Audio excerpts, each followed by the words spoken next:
Hello everyone and welcome to another episode of the Richard Lewis Show, coming live to you on Twitch TV. I'm your host Richard Lewis. Joining me as he always does, of course, is Sam the producer Davies, getting rid of his shitty wizard name once and for all. And playing the opening track there, obviously, by Mobb Deep from the infamous. Sad news coming through today that Prodigy died at just 42. And I'll tell you, we do this a lot, obviously, whenever one of the true greats, true legends kind of passes away. I think it's fair that you should spend a little bit of time and reflect. I think that the saddest thing is like these people keep going, they keep checking out, and like not even ripe old ages, and they're not being replaced, guys. I don't care what you say. This isn't some... oh, it's an old man who thinks fucking music ain't what it used to be. There's been huge cultural shifts in the music industry. And honestly, you're not going to see guys like Mobb Deep kind of come through in hip hop before, like again. They put their debut album out in like 93 when they were like 18 years old. And then boom, 95 happens. Obviously, good year for me. I'm still a teenager. I still got my whole life ahead of me. Fuck how that turned out. And like seriously, the Infamous is one of the greatest fucking hip hop albums of all time. Like legit. It's raw. It's authentic. The verse, that you heard there, right? I mean, the opening verse to the Shook Ones is fucking insane. But that whole album is just so unbelievably good. And we're talking about 20-year-old kids did that album. One of the greatest fucking hip-hop albums of all time. You're dropping that at fucking 20 years old, That was one of the reasons why it really fucking resonated with me. I might not have been a hip-hop guy. I was more into my... kind of rock music at the time. I was in a band that played rock music, but we were kind of getting hip hop influences because, the 90s was a great era for fucking hip hop. And we were, we wanted to maybe, like I say, do something a bit Rage Against the Machine-y or something. And that was really because of, the sort of raw authenticity that was coming through, from groups like fucking Mobb Deep. And it's crazy. I mean, like Prodigy, who passed away today, is kind of already written into hip hop folklore. Not always for reasons I'm sure he appreciated, but he's the guy who gets referenced in Hit 'Em Up when Tupac talks about the guy with sickle cell. That's Prodigy. So yeah, it just sucks because I just don't think you're ever gonna see 20-year-olds like that raw off the fucking streets.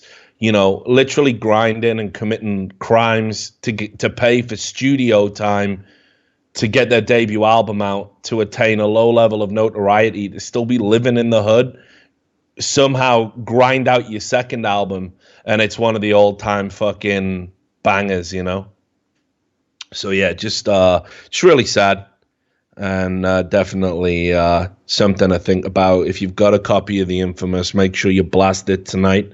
If you don't have a copy of The Infamous, go get a copy of The Infamous. So, anyway, we wanted to open the show again as we move from sad times to happy times. Sam's particularly happy because the merchandise store's been doing good. Yeah, not bad. Yeah, we've been overwhelmed. A lot of you guys. A couple of Tesco shops for that money, mate. Cheers, lads. Yeah. A lot of you went out and went and bought T-shirts and stuff. And we got to say, thanks to Chloe as well. We think she designed some really cool shit because I think that the kind of T-shirts you can definitely wear out, right? So I'm gonna go kind of full Alex Jones now and just start plugging all the stuff that we sell on the sides because that's the way that we can defeat the globalist empire and keep it close to you. You need to fund this revolution. They take the advertising. They can't take the T-shirts. This is your money. An info war, like all wars, it costs money. And you drop this in your water, it takes the gay straight out of your tap water. this supplement here. Well, we're not selling supplements just yet, although Sam is looking into it. Yeah, we're on it. We were discussing ideas today, actually. We were going to come up with the first ever supplement that you snort. A focus that's gonna supplement. Be our niche. That's going to be the gimmick. It's a supplement that you snort, and we're going to call it Beak, I think. So we'll do it. But anyway, this is the store, and these are the designs. We're working on another one. Just all the subs coming in as well, by the way. But you can, you can get yourself a mug now. I don't know if these were advertised at the time. I made them. Well, yeah. I say I made them. I took a design from a T-shirt and put it on a mug. That's what I did. But I put it in the store. There you go. So you can get one of those. Great for microwave proof. Microwave proof as well. So you can definitely go out and do that. But you can pick up one of the T-shirts as well. We've had lots of people buy them and been tweeting at us. I'll let Sam bring up some of the people that have sent us tweets and everything else. But I think what we're going to do is we want to say as well, we've got a shirt. We've got like a brand new one, and it's like, here's one. This is good. Just say their names as well when they're coming through. Count of the people. Also, Carly. Carly 9803 with a Didn't Happen shirt. Zero's Agent with a Mentally Ill shirt. Yeah, nice. Andrew Smith went big, man. He got 3. Yeah, Sean with 2 shirts, Mentally Ill and Didn't Happen, and then Andrew Smith going ham, getting 3. Yeah, cheers, so fucking love that shit. Giving me my pennies. Yeah, but we got a shirt coming out as well, and it's like the AWP sniper rifle, kind of crossed with my glasses, and it's like a brown and orange color. So I guess you've got to be of a certain ilk to kind of pull that off. But I think I like it. I think it's got potential. But we're gonna commission another one as well. We're gonna talk to Chloe. We think the Grow the Fuck Up T-shirt needs to happen. Yeah. The idea we've got for that is going to be me shouting into a pram. So yeah, there you go. But thanks a lot for all the support for the store. We really do appreciate it, and that's going to keep Sam in pennies till we probably have to set up the Patreon or whatever. So we're going to start with just a few news stories, and then we're going to get into some of the big talking points. Alex Jones will be discussed on this show, so if that's going to trigger some of you guys, it's one thing to do an impression of Alex Jones, but to actually talk about him in a serious capacity. Oh, look at that guy. Why does this have 300 viewers? It's shit. Okay. Let's have a look at this guy's photo. And then, as I said, why are you here then, you ugly cunt? Oh, yeah, it's a good point, actually. Yeah, I'm having a look. He doesn't... What's that tattoo he's got on his shoulder? Let me see. I can't zoom in on it. I do wonder about the disturbed individuals. Oh, it's a fake tattoo of Pasha he's got in his profile pic, I think. I hope that's Pasha. Yeah, have a look. This is the guy. This is the guy that's. And I'll just quickly send it to you. We got time to wreck someone before we start this show. Oh, we got a couple of minutes. Yeah, mate. It's a 2-hour show. We got all the time in the world. Like, yeah. No, mate. I doubt he'll be able to talk. He'll be some fucking stammering fucking wreck. But just have a look at this guy. This is the guy that comes in like. Why are the people watching this? Yeah. They're watching it because I'm fucking entertaining, you fucking virgin nerd. Like, look at that. Jesus fucking Christ. These are your critics. These are your critics, man. So, yeah, all right. Well, you stick to photoshopping fake tattoos of Pasha on your arm. All right, kid. All right. And I'll stick to doing my show. Have fun. All right. Let's enjoy yourself. So anyway, let's pick up some of the news that's been going on. You ever had a great idea, Sam, to game the system? Like, have you ever been trapped into a system that doesn't feel fair, and you come up with an idea on how to game it? You ever been in a situation like that? Yeah. Go on then. What? I knew you were gonna ask that. I can't talk about this one on stream. This is not allowed. What? Is it like you were stealing from your drug dealer or something? It's gonna get you put in cap. Never knew that. What I realized was never knew that. I could buy a kilo. Do half. Like fucking Pablo. Yeah, 9 kilos. Buy a kilo, do half. Yeah, let me just get this 30 grand out of my pocket. And then say, oh, sorry, but I don't want that kilo no more. And then you can have it back. Replace with baking soda or something. God. That's how drug dealer works, by the way. You just buy a kilo and give it back. Don't want it. All true stories. So anyway, well, this was a news story. This guy got so tired of paying child support, he just decided to plan to kill his kids. That's like one way of beating the system, isn't it? I suppose. It's like, this fucking this child support is bleeding me dry. I'm not going to go to court and appeal it. I'm not going to maybe renegotiate the terms of my divorce or whatever. Also, as well, the world's reddest man. It's got said I don't know what happened there. He looks a bit like Metas, He does a bit Doesn't it? If Metas became a fucking badass, just picture him there. That's what Metas looks like when he has to cast with Dust. I'm just joking, Dust. I know you're lurking. I see you there. So anyway, police say a West Texas man tired of paying child support drove 450 miles to kill his kids, but then got caught in the act and was arrested. And he'd planned. Okay, just think about this. He'd planned the whole thing by watching episodes of Dexter. Right now, I don't know if you guys have watched Dexter.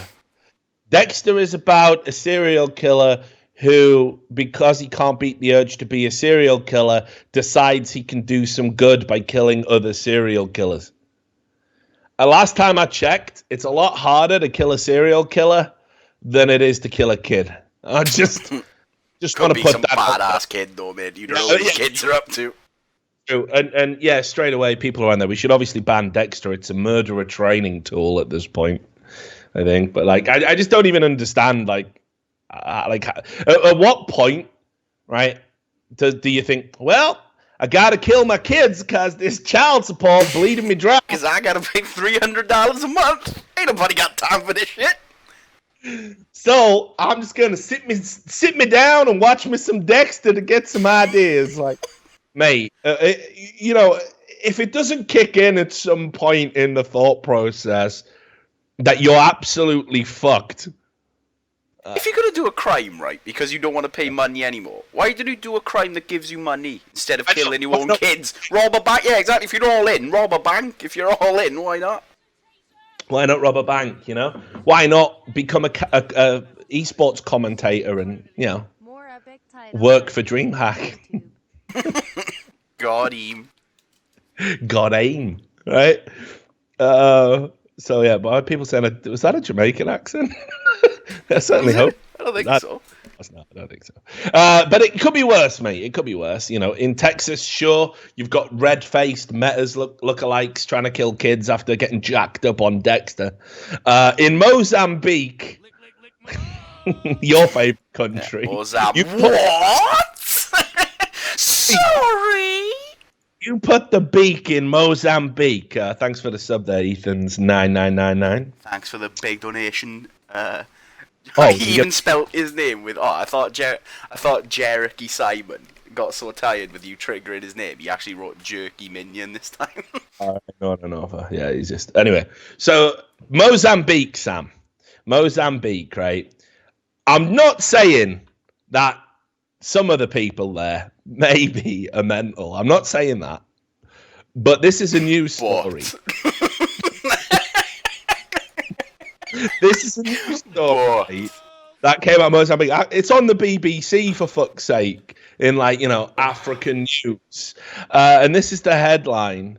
Okay, Mozambique, police warn bald men after ritual attack. And you're like, okay, well, what could this actually be about? Why are bald men getting killed in Mozambique? Is it a religious thing? Is it a cultural thing? No. Apparently, there's a rumor going around in Mozambique. Just a rumor. Just a rumor. Mate, once you start caving in brains, it's not a rumour anymore, mate. It's a fucking belief system. Inside the heads of bald men, there's gold. Yeah. God, he's like, what? Come on. How many rainbows did they get to the end to before they give up on that one and said, fuck it, I'm going after heads? There's got to be some other gold round here. I'm stoving in bald people's domes to get my gold. Fuck your rainbow talk. Just look at this, right? 2 suspects have been arrested in the central district of Milangi, where the killings occurred. The belief is that the head of a bald man contains gold, said Afonso Diaz, a police commander. Albino people have also been killed in the region. I don't know what you get out of them. Silver, probably. Don't be stupid, mate. Crystals. Don't be dumb. So, yeah, apparently, you see, what they say is the BBC, they've got a reporter who specializes in this area at the BBC. The BBC's Jose Tembe in the capital, Maputo, says the police think the rumor about a bald head containing gold was started by witch doctors to get clients to give them a severed head so they could extract gold for them. Obviously, witch doctors need a severed head. I mean, that goes without saying. All right, yeah, I guess. That's just part of the job.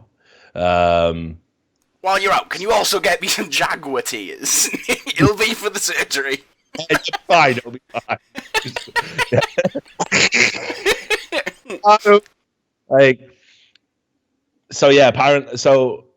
People are just killing bald people.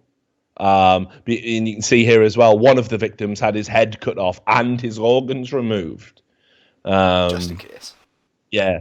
And apparently, again, the idea is that you can use the organs in rituals to make you wealthy, just in case the gold doesn't turn up.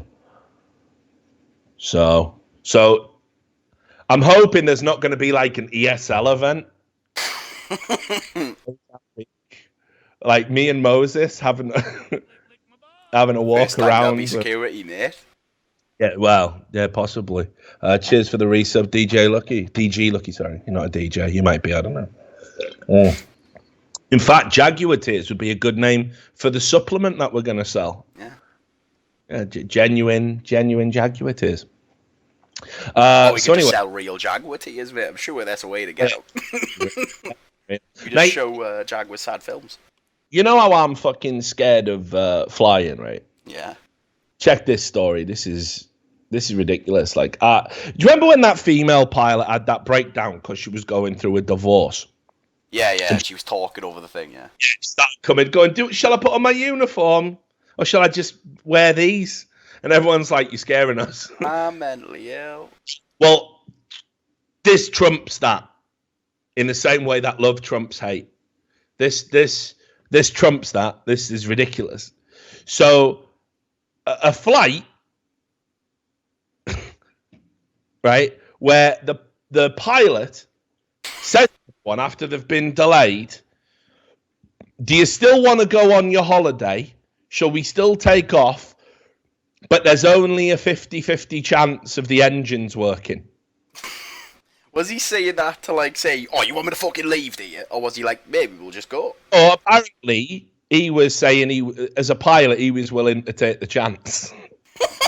Right, first of all, I don't want you on any plane. I don't care if the engines are 100% working. If you're willing to take the chance. So yeah, exactly. Go to Magaluf for something. Yeah, but that's the thing. They were going on, they were at Malaga. There we go. Yeah. And the plane had been delayed for 40 hours and they were coming back from holiday. They're going to go to Bristol. So, I mean, think of that for starters. Like, you've been delayed for 40 hours. That's like, 2 days almost, right? So the pilot just announced over the intercom saying, we've been further delayed because of a technical issue. But if you still want to risk it, maybe for a biscuit, we'll we'll just take off and we'll just fly. And there's a 50-50 chance How can that be a thing? That can't be in the rules. By the way, if you 50-50, just ask everyone on board. The pilot said he'd never done anything like this in 37 years of flying. Makes you wonder why he started, really. Like, well, today we're going to roll the fucking dice, yeah? Like, I mean, fair play to the pilot. That's some man mode shit. Yeah, like. for fucking hell. What happens when we're up there? Engines might fail, like 50-50 chance. I'll just glide down as long as the wings are still on myself. Needless to say, this led to, I guess the technical term is blind panic. I mean, they're on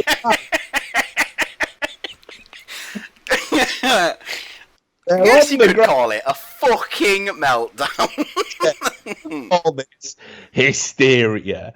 But so even though they were on the ground, everyone started crying, and it says here there were lots of young girls hyperventilating, people were panicking, elderly people panicking. One man threw up everywhere in shock and exhaustion. 50-50, should we take off? Immediate spew. If we take off 50-50, who's in? Got Team America all over the place. Fucking hell. I ain't panic, mate. Just classic banter. Like, honestly, I'm not being funny. Yeah, like, first of all, it's EasyJet, so I would never fly EasyJet because they charge you, like, was it 10 quid to have a piss now or whatever. Do they actually? But yeah, you've got to pay to use the toilet on an EasyJet flight, man. Not bad. I know that. Not even Ryanair's doing that shit. Go on. Yeah, I think it's EasyJet. It's EasyJet or Ryanair, but one of them charges you to actually take a piss. It's like £1. You've got to put £1 into the fucking slot. It's like being in a London train station. I wouldn't mind that, because I never go on the toilet on an airplane. I don't know why. I just never have to, and everyone always fucking gets up. Always have to, mate. As a rule. Yeah, no, it does my head in.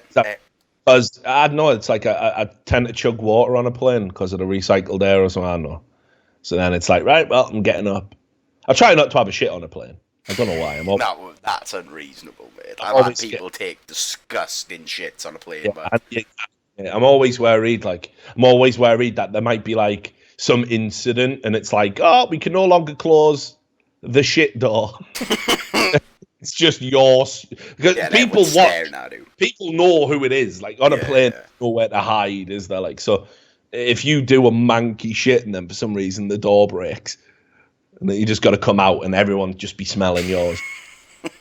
Knowing couldn't deal with rotting shit you've left behind. Sorry, I've been drinking for 5 days. Full human centipede. Sir, you've left an organ in the toilet. So yeah, that's sell it on the Mozambique organ trade market. so that was that. What else? I got a few bits and pieces that I think we should talk about. So you know that they're making games, like, because we had E3 and there's a bunch of new, I think they're called video games or computer games, you know, whatever the kids call them, that are coming out at the moment. Yeah. So do you know? Right, there's one group that I would say doesn't really stand for equality in historical games. I don't know if you've studied history at all. You know, I did it a little bit at school. There was these people called the Nazis. I don't know if you've ever heard of them. Yeah, I've heard of them. You heard of them? Apparently you're one of them, mate, I've been told. Yeah, I've heard that. I mean, I don't think that's true, but maybe it is. But yeah, basically, there's this group, right, called the Nazis, and what they did was they were some kind of bad dudes in Germany, and they decided as a philosophy that there were certain groups of people who weren't very cool, who weren't, you know, the kind of people they wanted around. So they did this thing where they killed a ton of them, really, and they also sort of promoted this idea of their own racial superiority, right? They believed in this thing called the Aryan race, which were better than all the other races, apparently, and that's what they wanted. So, you know, obviously I've heard about this in passing, and anyway, apparently what we need now in computer games is we shouldn't represent them accurately, because if you do that, that's bad, right? So even though this is what they believed, we're now changing how you can represent the Nazis. So, interestingly enough, Call of Duty World War II came out. Well, it's coming out. And, we saw Battlefield in World War I, right? And everyone's trying to add this new degree of realism because you can't just be flying around on fucking jetpacks in a Call of Duty game. People don't like it very much. People get a little bit bored of it. It's a little bit stupid.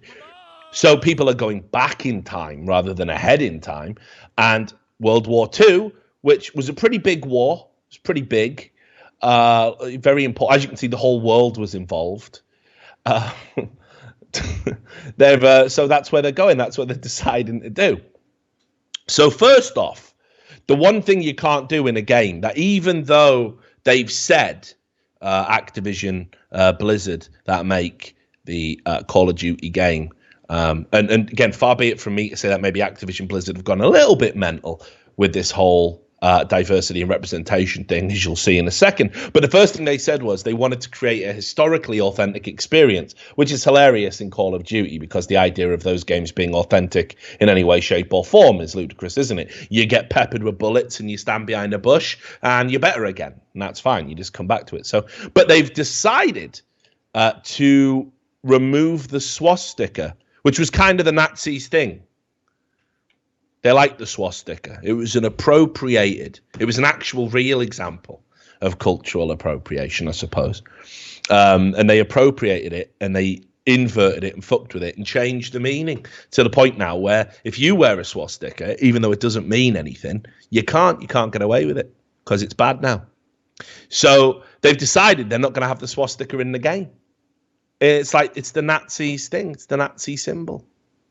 Yeah, like, I don't see how showing the swastika in game, like, it's no chance if someone's going to see the swastika, like, oh, these Nazis are amazing, like, they're obviously just going to enforce how evil Nazis are, right? Isn't that the obvious thing? Well, I think it's interesting. I mean, like, they've got this shit in Germany. I think we've talked about this before on the show, where it's like you cannot, even for the purposes of a movie, wear Nazi uniforms. Because they're a little bit sensitive about it happening again. Is it not for a movie? I thought it was, unless it's for a theatrical performance. No, even with theatrics. Yeah, because I remember they ran into some problems. I mean, we've got Germans in the chat. I know Derbs is around. He'll probably correct us on this. But I'm pretty sure I remember when they said they were filming Inglorious Bastards, they said they ran into all sorts of problems because they were using that famous studio over in Berlin. And you have to obtain all sorts of weird fucking special permissions. It has to be approved and shit, right? Yeah. It's mental. And I think they even had to film some parts of it somewhere else because of just the rampant depictions of Nazism. So here you go. Yeah, people in the chat are confirming you need all sorts of special permits just to have people be allowed to wear the uniform for a film. It's mental, right? How sensitive they are about it. Because it's not as if there's one person in a room and he goes, and he puts the fucking red band on. It's like all of a sudden, acting, and it just all happens again, is it? Like, it doesn't work like that. But equally, yes, you must stamp out, hateful groups that plan to do disgraceful things. Yes, sure. But I think you're being a little bit fucking mental and oversensitive if just because somebody dresses up as one for the purposes of a film. Don't think it's going to roll back the years to 1939. Yeah, again, it's not like they're portraying them in a good light, is it? It's not like a pro-Nazi game. Again, it's like the Mitchell and Webb thing. Are we the baddies? Yeah. All the time, the baddies. I mean, there's been a few films that and a few TV series actually that have tried to take a more nuanced perspective. I mean, you've seen Band of Brothers, right? Yeah. So Band of Brothers, obviously, the Nazis are still bad people, but it did sort of show that some of the soldiers, they had conscription, they were co-opted. There's a speech, one of the officers gives a speech which is translated by another guy, one of the Band of Brothers, and he's saying, we found that camaraderie on the battlefield and you've all served your country nobly even in defeat, and he translates it, and what it's meant to show is that there's a parallel. You've done the full series with the good guys and kill the Nazis and everything. But actually, it's like this sort of tragic reflection, all the things that they believed about being, this group of brothers and going through these tough times. So did the German soldiers. And and there's also a scene later on where the main character from Band of Brothers refuses to take a German sidearm, because that's what you do when you're a commanding officer. You give over your sidearm to another commanding officer as a sign of surrender. That was the tradition at the time. That was the expectation. And he refuses to take it. And there's two interpretations about that. The first is that he's so good he wouldn't want to be sullied by taking any piece of equipment or anything to do with the Nazi military empire.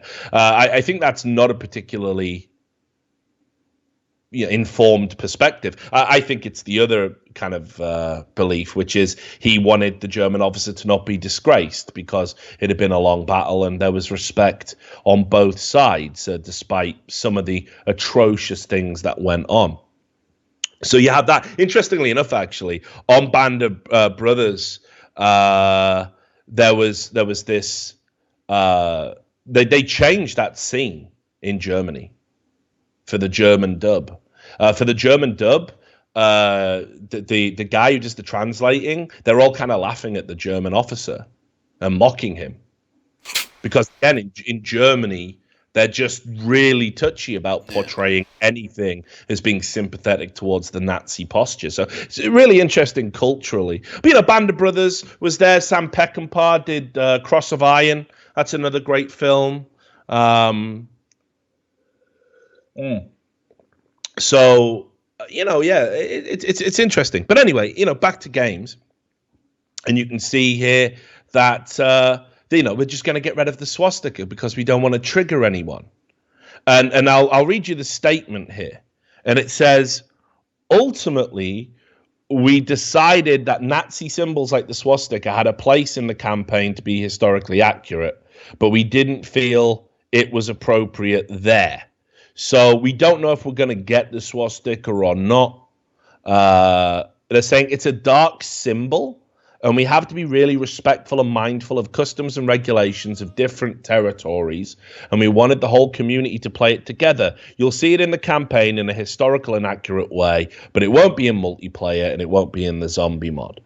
So they're going to work it into the campaign. But isn't the zombies literally called Nazi zombies, though? Surely the dead should... Did they used to have swastikas? I remember having red armbands for sure. I'll be honest, even though I liked the zombie mod, I didn't really play a lot of Call of Duty. Counter-Strike was always my jam. But anyway, look, this isn't even the most ridiculous thing. To swastika or not to swastika is neither really here nor there. This is where it gets fairly ridiculous. And these are the reports that were coming in after E3, which is obviously, Sledgehammer Games making the game for Activision Blizzard, saying they don't want to have swastikas in it, certainly not online where people could see it, but maybe in the campaign, which people don't really play. It's just kind of a tutorial for online play. They've now decided to get woke, all right? And you can now play as a female black Nazi. Again, for that historically authentic experience. Now, again, Sam, I don't know if you're a history buff. Pretty sure there wasn't a female black Nazi in Hitler's military. I don't think so.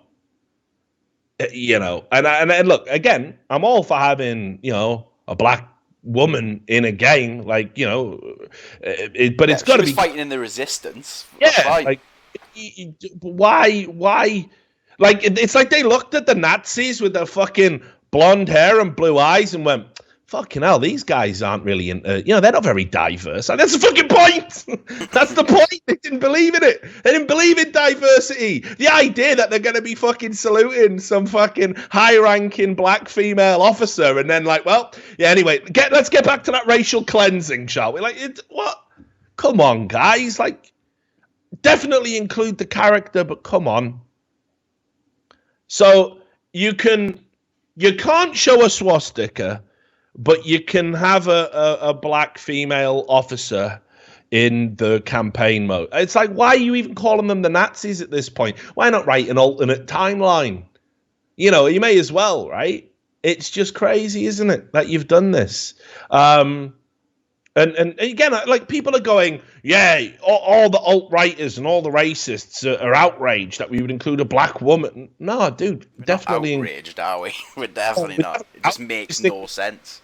It's a little bit stupid to try and bring diversity to the people who are routinely regarded as the most evil entity in modern history because they didn't believe in diversity and militarized the idea of racial purification.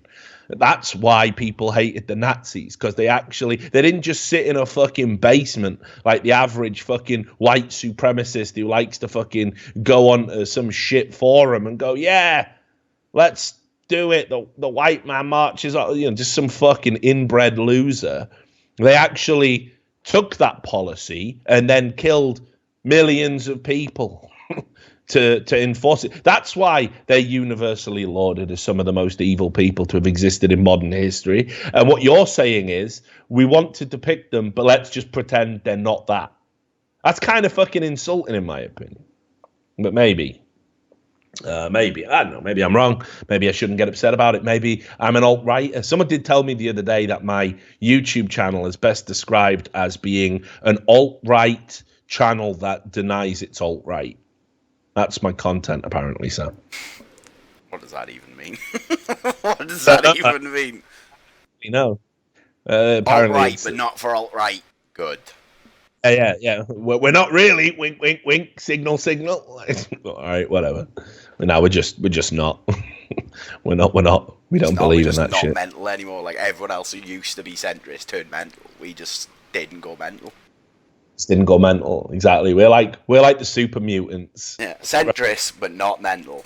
We're like the super mutants in Fallout that got to keep the power of like intelligence and speech. Yeah, we put all our stats and intelligence in Fallout. They put it in like, carrying stuff or something. Shit. You know what I mean? Moved them and started waving hairdryers at traffic. Yeah. We found a cure for the virus. So. Anyway, speaking of mental people, I don't know if you saw this. I mean, I'm pretty sure you did see this, but there was a ridiculous outburst on Twitter. We'll stay with Heat Street for now because they nicely summarized it. Again, our good old boy Ian Miles Chong summarized it. So there's this feminist, right, who uses an auto blocker called Rennie Bracey Sherman. And there was a guy who was at the airport and he sent pictures from a MacBook. He sent pictures of Pepe the Frog to like other users. So she decided to stalk him, take photos of him against his permission, dox him, and push for him to be fired because he is a literal white supremacist and a terrorist. I saw that. So here's a summary of it. I mean, again, this was like some sort of insane, mentally ill outburst. This is just what you have to expect, unfortunately, in the era of Trump derangement syndrome. That this is kind of what you have to expect. So this guy doing something harmless, just sending pictures of Pepe the Frog, which again, just as a quick recap to everybody, Pepe the Frog. It's not a frog. It's not a racist symbol. It's never been a racist symbol. The creator has killed it because everyone keeps saying it's a racist symbol. Not everyone, a small vocal minority. There is nothing inherent to a cartoon frog that would make it racist. Because it's a cartoon frog, it's not actually capable of holding any thoughts or ideals. As a symbol, there have been many cartoon frogs, many frogs indeed, throughout history. And for some reason, Pepe is the first racist frog. I've seen Kermit put in Nazi uniforms and stuff. Does that make Kermit also a racist frog? Maybe there's a frog problem in this country, mate. Yeah, well, this is the Ban thing. all Yeah. frogs. Yeah, but yeah, I think to be on this, the safe side, we probably should start thinking about banning all frogs. But anyway, so she has obviously, because again, it's like lead in the water. It's like lead in the water. Like, you already hold some pretty fucked up, crazy ideas if you're like an intersectional feminist, right? But then what happens is, if you constantly get exposed and bombarded by other personalities telling you that, yeah, your mental ideas are totally fine, and here's a few more, have some more mental ideas. Why don't you have a fucking crazy one about a cartoon frog being racist? And anyone who sends it is a literal card-carrying neo-Nazi. Here you go. Chew on that. Let's see what happens. Oh, you've got mental, haven't you? You've got absolutely because you were already kind of sort of mental, and like lead in the water, it slowly poisoned your brain to the point where literally there is no cure now. You should be strapped to a gurney, and we should all just stand around writing an assessment of what happens until you froth yourself to death. This is the only way these people are gonna. There is no cure now. It's too far gone. Again, it's like that lead poisoning. You're just fucked. You're just utterly fucked. So she said, here's what she did. If you have a look at these tweets here, you can see I have my Bluetooth on because I'm using my headphones, and white supremacist Jacob takes this opportunity to try and send me Pepe bullshit. This shit isn't about a difference of politics. It's about threats. Now, again, Sam, I don't know if you've ever had somebody send you a Pepe. Yeah, I have. We'll just do an exercise. Let's just find a Pepe online. I'll send you a particularly sinister Pepe. All right, there is actually a Pepe here who looks a bit like Adolf Hitler, which that's maybe. I'll send you a Pepe smoking a reefer. Right, here you go. So I'm about to send it you on Skype. Yeah, this is the weak Pepe. All right, he's having a blaze and he's got red eyes. Feel free to bring it. Yeah, again. Warning, guys, trigger warning. This might trigger you because it's a Pepe. So now I've just sent you a Pepe. Did you feel threatened? That's pretty good. Might add that to the collection. That's pretty rare Pepe. Even though this Pepe is smoking drugs. No, it's fine, man. Yeah. Well, apparently that's a threat. So it's about threats. It's about harassment. It's about making people of colour feel unsafe. Now, obviously, being Welsh, a protected race, and capable of being subject to hate speech, I don't feel unsafe when people send a Pepe. Do tend to feel unsafe when they say I'm a sheepshagger, which isn't acceptable at all. Because it was one time. When random people start chasing me around airports, taking pictures of me, calling me a Nazi for no reason. Yeah, it's interesting, isn't it? Like when she says it's about harassment, it's about making people of colour feel unsafe. She says, I'm minding my own business with my headphones on, and white supremacist Jacob just can't leave me the fuck alone. This is terrorism. It's not, is it? He didn't run you over with a truck to make a political point, which is terrorism. He sent a Pepe to a group of computers in an airport, possibly by accident, by the way. We don't know. We'll never know the motives. I want to wait for my 4-hour delayed flight in peace. I don't want to look at your stupid fucking racist meme. Assist Jacob. And she went on for a good few hours, and you can see here as well, she then started to take photos of him. Now this, for me, again, I'm old-fashioned. I think when you start taking photos of people against their will in a public place, putting it on Twitter, a public space, that's harassment, I think. I'd feel harassed if someone was doing this to me. In fact, I will go so far as to say that they would get one photo. I would tell them quite sternly, don't do it again. And if they did it again, I'd be taking that phone off them, holding them at distance with one hand while they fucking do the scrappy do. Let me at them, and deleting the fucking photos and then giving them their phone back. Okay? And they could all they want, and screech about it, but that would be my policy. But anyway, what she decided to do was to just continue. White supremacists like Jacob, you're on notice. It might be Giggles. What does that say? The X is in the way. Might be Giggles with buddies online, but I will cuss you the fuck out. Cuss the fuck out like I did Jacob. If you know or work with Jacob, know that your friend is a white supremacist and digital terrorizer. I mean, that's a completely new thing, isn't it? And he got cussed out by me today. So there you go. Multiple pictures of a man who, like she says, she was minding his own business. His sin was to accidentally send a Pepe to her. And then when she started sending it out there, other feminists started calling for people to get Jacob's name, find out where he works. And this is where it gets particularly scary, because there is somebody called Kelli Ellis. You probably don't know that name, Sam. It might not leap out of the page. So. I'll wager that you're blocked already. But just in case you're not, here is the tweet.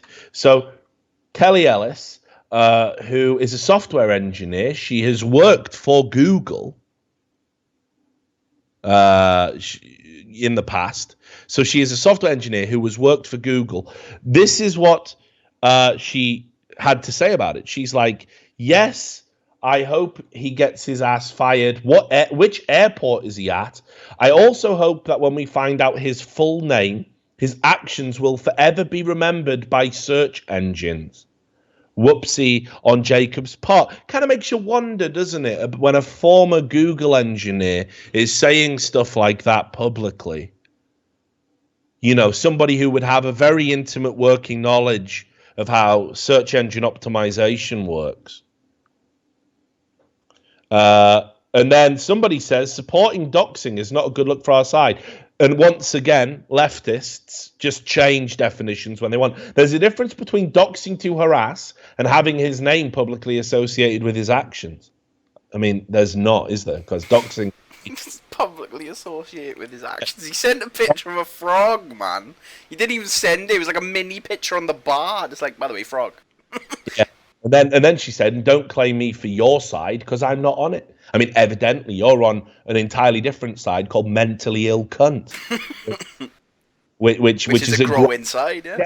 Growing side. They're coming up in a big way. And people are replying to that saying, has he been doxed yet? Hashtag patiently waiting, reveling in it. And again, just to repeat the mantra in case you guys aren't aware of it, this is literally what they believe. No bad tactics, only bad targets. They'll do anything to anyone to further their very absurd ideas about what is right and what is fair, what constitutes harassment, what constitutes protection. I mean, this is ridiculous, and she's protected from doing it because of all these First Amendment rights in the US, all these free speech laws that we have the world over, in civilized parts of the world at least, which I'm sure if you were to ask her, she would happily erode in a heartbeat. This sort of thing would get you locked up if we were to do that. So there was that. Right, let's segue. Let's go into something else. Is it like we're starting to peak the numbers now? We're getting the 500 viewership. I always worry about going serious when we get the big viewers because maybe people don't want to have to deal with that. But I did have some stuff planned about the Scalise shooting. Maybe we ignore it because that is fucking crazy, mate. I don't know what's more mental, the fact that someone did it or the aftermath of all the people commenting about it. And look, let's leave it for now. We'll either get it at the end or we'll get it on the next one.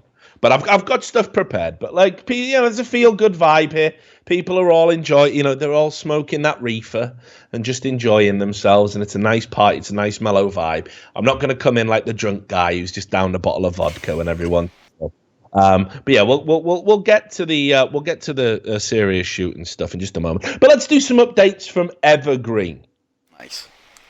Evergreen, again, I know you're all regulars, but just in case there's a couple of new people who've like wandered in, deranged and drunk, from the street. Evergreen is a university or college in America. And it's fucking mental now. It's just gone mental. Basically, what happened was a group of about 50 mentally ill individuals decided to take over the campus because they didn't like the fact that they couldn't have No White Day. And they wanted to have No White Day, literally No White Day. What No White Day means is that if you're white, you're not allowed to come on the campus because these 50 people who want No White Day will attack you or go full over everything. And what was quite interesting was to prove how diverse and inclusive the group of 50 people are, the white person who objected to being banned from campus by an angry mob was Jewish. So at Evergreen, we have a position where to be diverse and inclusive, we must oppress Jewish people. Kind of makes you really makes you think. Really makes you think. And it's mental, isn't it, that anybody could not see the cognitive dissonance in that thought. Hey, get back to World War II again. They had some funny ideas about the Jews, didn't they? They like to oppress the Jews. And you can't see any parallels between you going around with baseball bats and sticks threatening people and saying we don't want this Jewish man to enter our space. I will tell you about, just to show you how this anti-Semitism had penetrated the Nazi Germany thing. This is just a sort of bit of trivia. But they even had a board game, which was like Monopoly. And it was called Juden raus, which means Jews out. And the board game, the board game is you have to get all the Jews out of of Germany, which is fucking mental. But yeah, you can Google that and look that up. But yeah, just saying, not a good look. To oppress Jewish people in the name of diversity and inclusiveness and freedom, right? Maybe if you're doing that, you're on the wrong side, guys. Have a think about it. It clearly doesn't make you think at all because they can't see it. So anyway, so that's what's been going on at Evergreen. Now, interestingly enough, everyone at Evergreen thinks this will just blow over, won't it? Sure, we took the faculty hostage, screaming black power in the faces of little old ladies, and demanded No White Day. And we're a state-funded college, right? Because it's effectively a special needs college. A lot of the people who go here have special learning requirements. Who'd have guessed it? And they don't think this could ever come back and backfire on them. I actually tweeted to Matt Manuela, the representative, I should say, who has said he wants to get it brought, wants to discuss defunding them. I actually tweeted at him showing another story, another update that we've had, saying, let's fucking get rid. I said, please push for defunding. I want this shithole college to be shut down. And I know that sucks for the majority of students, which by all accounts are good people. But, right, if they're 50 morons, if there's 50 morons walking around the campus, not a fucking bicep between them, snapping, right? And fucking threatening people with baseball bats and shutting down classes and locking faculty into buildings, and you're not doing anything about it. I'll tell you, if that was going on my campus, I'd be very much resisting. I understand that's what we do these days, isn't it? No one would be fucking with my right to learning, and nobody would be telling me what I can and can't say in a country that supports free speech. No way.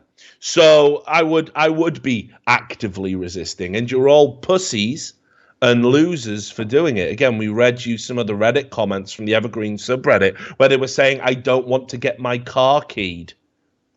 So I'm quiet and I let this happen.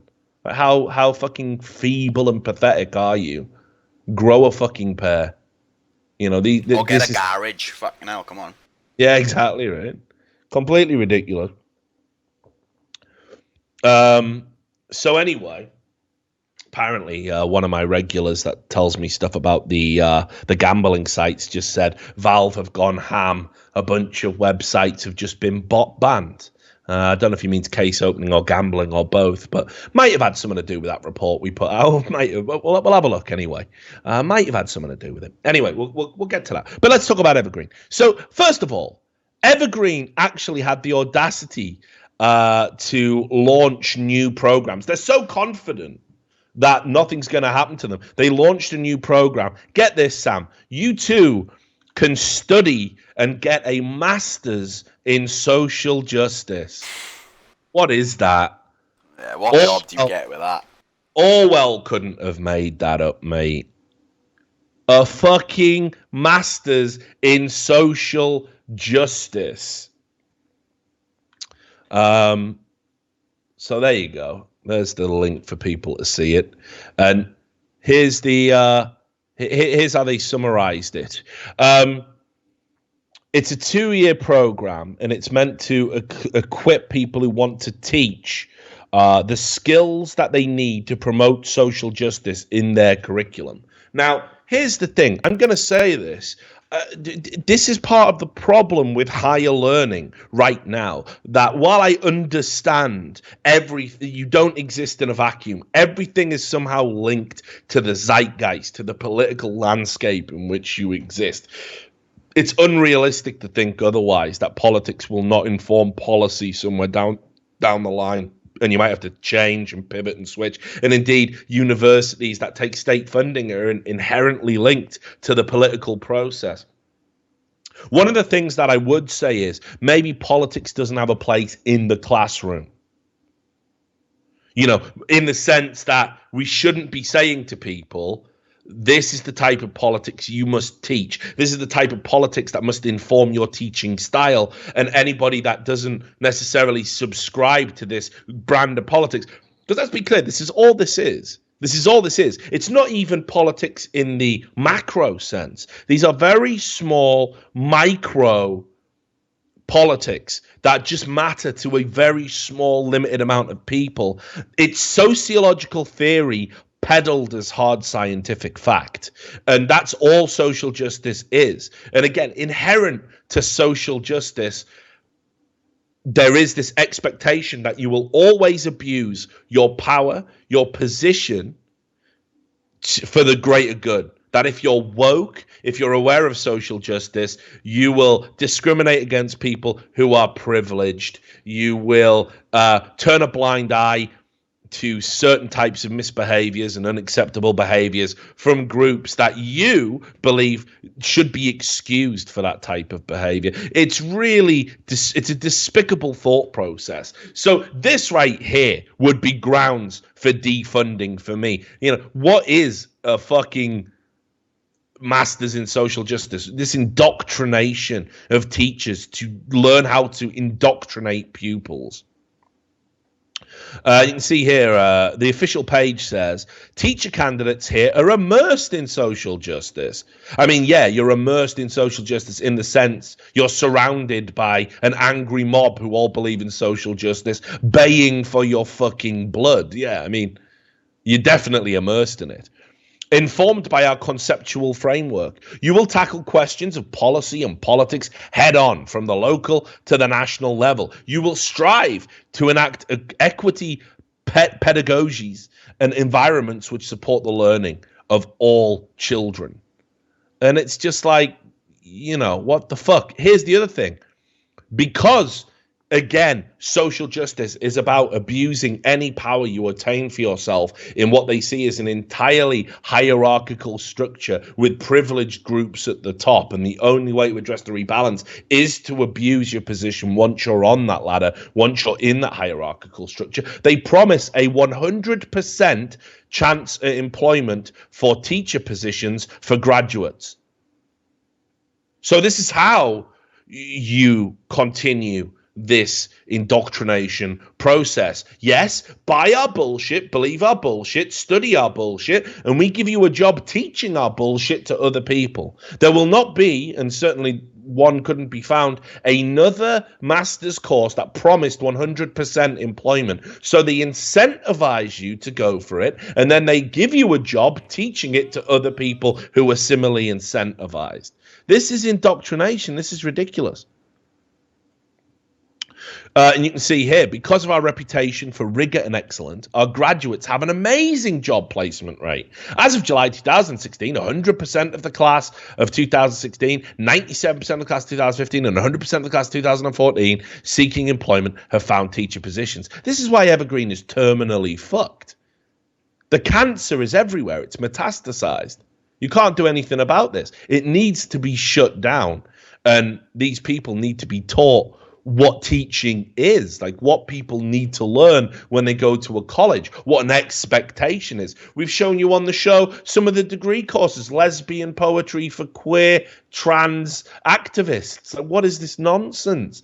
This is something you should pursue as a hobby. This isn't college. This isn't higher learning. This isn't expanding your mind in a way that's going to help you integrate with society. In actual fact, this is divisive. This is teaching you everyone out there in the big wide world hates you and wants you to die. They don't. Newsflash. Well, anyway, as a result of perhaps shit like this, before the nonsense began, Evergreen State College was actually already in danger of being defunded. It was already on a list. So that's, again, this fills me with hope, right? But you can see here, this was a report by Tom Knighton over on PJ Media. Says here, Evergreen State College has been in absolute turmoil since biology professor Brett Weinstein objected to an event that expected all white students and staff to vacate campus for a day. His objection was reasonable. He felt the outrageously racist event was oppression, which rational people know to be true. Well, it now appears the school may not be around for much longer because it was already in danger of losing its state funding before this insanity occurred. And there's a statement here saying the public state college near Olympia has become a national caricature of intolerant campus liberalism in both the New York Times and Fox News. At least one professor has been harangued and classes disrupted by shouting mobs of students, accusing the famously progressive campus of systemic racism. I mean, that right there shows you all you need to know about why you never pander to these people, because they're so fucking gone that they don't even understand the entire structure of the university is a counter to systemic racism, and yet they claim that itself is a perpetrator of systemic racism. I mean, at that point, you've really got to bring the fucking white van round, get some rubber rooms available, and put these people in for some fucking therapy. I mean, the whole system here is set up as a counter to racism. Why do you think every course is fucking, how not to be racist? How racism exists everywhere. Social justice masters. Yeah, this is all a bit too racist for me, actually. The coverage apparently has incited anonymous threats of mass murder, resulting in the campus being closed for 3 days. In the critical last week of school, students have been deprived of learning by extremes on the left and the right. But Evergreen faces a deeper and more long-term threat. It is the only state four-year higher education institution to see enrollment drop steeply since 2011, despite wide open admission standards. And this is true. It's got a 98% acceptance rate. You could go there. Sam, you could get in, for fuck's sake. I'm a genius, man. I'll have you know I've got an online course. Was it? I can't remember. I did some, physics course or something when I was doing physics in college before the devil's cabbage went to my brain. Got an online course. I mean, first of all, the vaguest of terms, online course. Yeah, I can't remember what websites on Coursera. What's it in? Don't remember. Yeah, I did it when I was not a mess. That was a long time ago, eh? You've only been alive for like fucking 23 years or something. 21. How can you... Right, so how have you got time to forget? Mate, 5 years ago was a long time, like. There's been a lot of fucking damage done to my body in those 5 years, mate. I can't even remember. It took me a while to remember how old I was. I should tell you everything you need to know. Right. So anyway, 98% acceptance rate. And it says, at about 4,080 students, it's 300 students short of the legislature's funded enrollment target. So they've even been turning a blind eye to that. That it's not even meeting enrollment targets. And yet this fucking shithole is still being state funded to the tune of $26 million a year. The two problems are now entwined. Evergreen president George Bridges, that's, you know, the world's famous cuckold George, good old cooked George, and his administration need to assure future students and their parents that academics come first and not acquiesce to the 200 or so protesters. I think that's inflated, honestly, at the expense of the 4,000 student campus. Without safety, there's no learning. And without learning, Evergreen will wither into irrelevance. I think it might already be there. And indeed, the mainstream media, they're picking up on this story. The Seattle Times ran an opinion piece called No Safety, No Learning, No Future. I thought this was interesting as well. George, this is the thing. George is so cooked. I mean, he is literally cooked. I rarely use the word cooked. All right. You've got to be an actual cuckold, I think, for me to call you a cuckold. I don't just use all the time conservative, cook this, cook that. I think it's too powerful a word to be overused. But this guy is fully fucking cooked.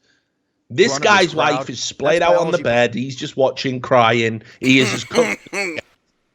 He's as cooked as it gets, mate. Because he's the head of this fucking school, right? He's the head of this school. That video of him saying, "Put your hands down." That video is all you need to know. Mate, there's another video of him, right? They made him. He asked to go for a pee. Oh yeah, and they walked in there. Yeah, no, and then first of all they say hold it like he's a fucking kid, and then two of these lunatics from this group escorted him to the toilet and back. And in an interview, I'll bring it up, I'll show it, because there's going to be a special about it on HBO. It's blowing over nicely, isn't it? You fucking retards, really blowing over. He said, I was going to go to the toilet whether they were going to escort me or not.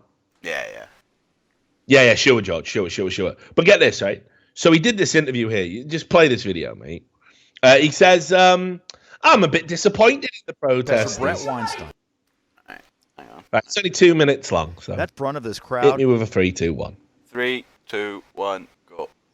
That's biology professor Brett Weinstein, whose class was taken over last month by a group of students from the Evergreen State College. I was immensely disappointed with the students who obstructed his class. The president of the college, Dr. He's George having a stroke because he's Bridges, scared. responsible could be punished. Weinstein started holding classes at an Olympia park after he was told he wasn't safe on campus. Students were upset and called for Weinstein's resignation because of past criticism of events and proposed policy changes regarding minorities at the college. Why the f*** is he here? The protest grew, with President George Bridges becoming the next target. He's out of voice break. Certainly when we were focusing on racism and free speech, that activism took a turn that we didn't expect. It turned to invective, to fear, and some really intense emotion. Bridges says he was never fearful and was comfortable talking to students about racial issues. So That's he why refused he's to have hidden behind the students cop get there. involved. But when word of the protest spread across the teaching. country and someone called in a threat saying they were going to execute people at Evergreen, Bridges shut down the school for 3 school days and then moved graduation off campus. We still get some harassment and messages, and we want to ensure that everyone feels perfectly safe so that we can celebrate the accomplishments of our students. The president says protests are part of Evergreen's history. He just hopes those in the future are more productive. Hey. We have freedom of speech often, but are we listening to engage? Or are we listening to reject? And I fear that here, in some places, and everywhere, many are more willing to listen to reject than to understand. The president says the proposed policy changes that prompted all these protests are still being discussed and debated. He says the school wants to make sure that every student feels they are being treated fairly when they're on campus. And with all this exposure lately, a couple of lawmakers from the nearby state capitol have threatened to pull public funding for the school, at least submitted some legislation to do that. The president here tells us that he has spoken with lawmakers to assure them that this institution is delivering the education it's supposed to. Is it live on the campus of the Evergreen State College, Drew 100% Mickelson, King 5 News. So there you go. So that's cooked George, right? So just imagine this, like, I'm really disappointed with the people who held me hostage. You know what I mean? It's like Terry Waits, like, Nelson Mandela or someone. Nelson, you've been chained to a radiator for 20 years. How are you feeling? Pretty disappointed, actually, that they did that to me. Get fucking angry, mate. Get angry. You were held hostage in your own institution. You're the head of the fucking school. People look to you for leadership, and you're just there trying not to blue 2 3 4, trying not to fucking wig the fuck out. You got it. Like, the first thing he should have fucking done is just hand in his fucking resignation. That cunt's out to lunch, and he's fucking wrecked. So you're like, okay, he's disappointed. He's disappointed, isn't he? But, like, here's where it gets really fucking interesting for me. A student, and I'm going to have to quickly get to the right part of the video here, Sam. Right. There was a student here recorded, like, another annoying vertical video, like all the other fucking Evergreen videos are. I'm just going to find the right bit when he starts talking about it.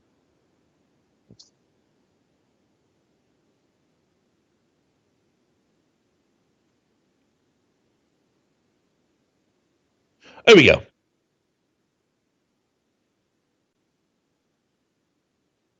Right, here we go. So from 9:30, right, and this will open your mind, right? What this guy says. This was a student, and he uploaded a video which didn't really get seen by a lot of people. I think it's at 7,000 views, and he's a student at Evergreen, and he tries to explain how Evergreen got so bad, right?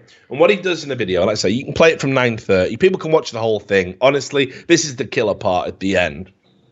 What he says is they teach this idea of social justice. They teach this divisive idea of social justice, this intersectionality, where what they do is they assign any group that they want privilege, and then they just teach around that group being wrong, evil, whatever they stand for. We stand for the opposite, and at no point do they humanize that group. So he even says here, typically it's white males, but it can be other groups as well. We saw this. This is why we always joke about leftists eating their own, because it's like, there's groups within groups, right? So, like, it's like gay people. There's a perception among leftists, right, that gays have got all the rights now. Right, and obviously huge advances, Still isn't legal to marry in some places. Gays still getting thrown off buildings in some places, some parts of the world. Gays still getting killed in America in some places. Businesses refusing to do business with gays in some places. But, you've got this intersectionality promotes the oppression hierarchy. It promotes oppression Olympics. So when one group starts doing well, we don't say, right, it's great, society has progressed and we stand with you. We then start saying, you get a bit full of yourself, aren't you, gays? Yeah, you're getting a bit above your station, gays. So what we're now going to start attacking you and saying, well, what have you done to help us? It's like, fucking hell, we only just got the right to marry. Like, can we get a few divorces in first? Are we all right? Can we just fucking be over here? You end up with absurdist situations where it's like, a gay pride march through a predominantly Islamic ghetto, you might upset them. Wait, it's gay fucking pride. I thought we did this to say to people, we will not be kowtowed to if you hate homosexuals. We're out, we're proud. The clue's in the name. It's pride. We're not going anywhere. No matter what you do, you can kill us, abuse us, beat us, tell lies about us, prevent us having jobs, prevent us having fundamental human rights, but we will not bow down. We will not go anywhere. Yeah, but did you think you might be offending some people? Oh, fuck off. Well then, it's over. This is the absurdity of the left. They can't stop doing it. So even at places like Evergreen, they're like, these mainstream trans people are doing really well for themselves. Sure, they got all the problems. They got all those, they got super high suicide rates and everything else. And people don't get it in society and they get marginalized. They can't get good health care. But, they're doing better than these fucking people who want to be elves.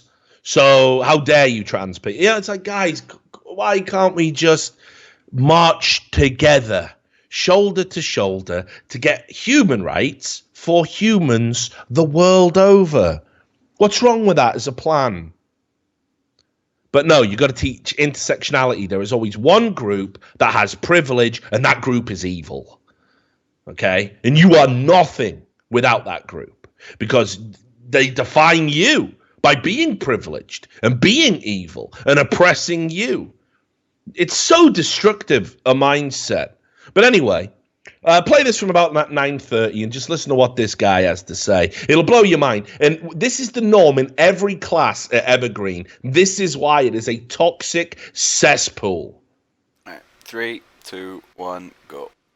Divide the human entity into these different sorts of categories, right? And then they use those categories to assign this thing called privilege to a certain group. And the certain group, we all know this certain group right now. It's the white, generally male, generally Christian, generally heterosexual, generally this other thing called cisgender, or traditional gender. I don't know the underpinnings of that. I haven't really investigated that. But anyway, so you go through and you list off this entity, this generic human being, right?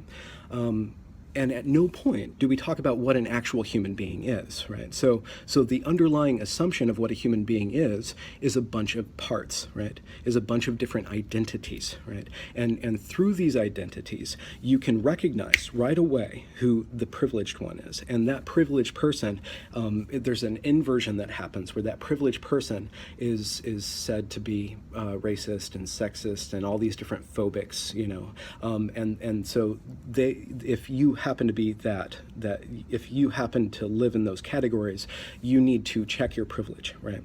There's a Ray Bradbury story about everybody needing to be weighted down to the lowest common denominator so that everybody's equal, right? That's what equity is, where everybody's equal, and because you can't really lift everybody up, you have to bring everybody down. And the way that everybody's brought down, this is another telling thing about this system or this ideology, is that the weight that is put on people is akin to guilt, right? And how does somebody, there's no redemption in this, there's no salvation in this system, there's no forgiveness in this system. So what they've kind of done, it looks to me, is that they've taken Christianity. Christianity is a holistic way of looking at the world. It's a symbolic way of looking at the world. And you assign everybody this thing called sin, or original sin, and then you couple that with salvation, right? So there's this admission of guilt, and then there's this release from the guilt, right? And there's no possible way to release yourself from this guilt, right, within the privilege situation, because you can't change the color of your skin. You can't change your gender, but you can. You have to go through and change who you are so that you disassociate yourself from this privilege category, or either that, or you just bow down before these people and you become what's called an ally. Now, that's kind of rambling. I'm going to kind of bring this together and let you all go. The problem with intersectionality is that the fundamental problem of it is that it does not believe in a self. It does not believe in a unique, volitional, self-determined entity. It only believes, and this is because it's derived from sociology, which is looking at the world from this sociological level, right? And it's trying to reduce people to these categories that work, and all these systems of oppression that work on this very general category, and assign it to the individual, right? And so what happens is that the individuals who happen to be underprivileged on a statistical level are given the ability to oppress, whether it's implicitly or explicitly oppress or disregard the humanity, the essential humanity of people who are at the top of those categories. And without that recognition of self, without that understanding of what a human being is, it's totally screwed, and it will always be screwed, and it will constantly erupt in what happened in the last 2 weeks, and it'll keep on happening all around the country as long as this ideology is in place. Unless we come to an understanding of people as persons, right, as proven to be unique, not by what they're given and what they're made out of, but what they do with what they're made out of, right? And a reification of personal volition and personal effort. There will always be people who take advantage of that and use that as a cloak to just gain power. That's all I'm going to say for that right now, and I'll try to say more about the more particular situations. Like I think this is a really interesting video. He's definitely rambly and possibly baked. I think what's interesting about it, first of all, is that he has to whisper this as if it's like some fucking heresy. Like he's got his phone and he's like, I just want to get a message to the outside world. This is how fucking fucked up Evergreen is as a campus, that you can't even talk about this. You can't even criticize the dominant fucking ideology. You can't even do it without risk, and that's a bad fucking sign. But I like it. I like his comparisons to it as a religion. That, you know, with like Catholicism, you have sin and you can absolve yourself by entering into a confessional, you know, a contract effectively with God, where the priest acts as a middleman. You know, and this is true in social justice. The only way to get absolution from the grotesque sin of privilege is to either change your status so you are no longer in a privileged group, or more often than not, because it's not feasible for us to change the very nature of our identity, although many argue it is on the social justice side of things, you become an ally, which is basically to surrender completely to these groups and let them have control and dominate you. And that is the only way within which you are allowed to coexist with this ideology of social justice. So it's so pernicious and destructive and grotesque, and that's being taught in every class.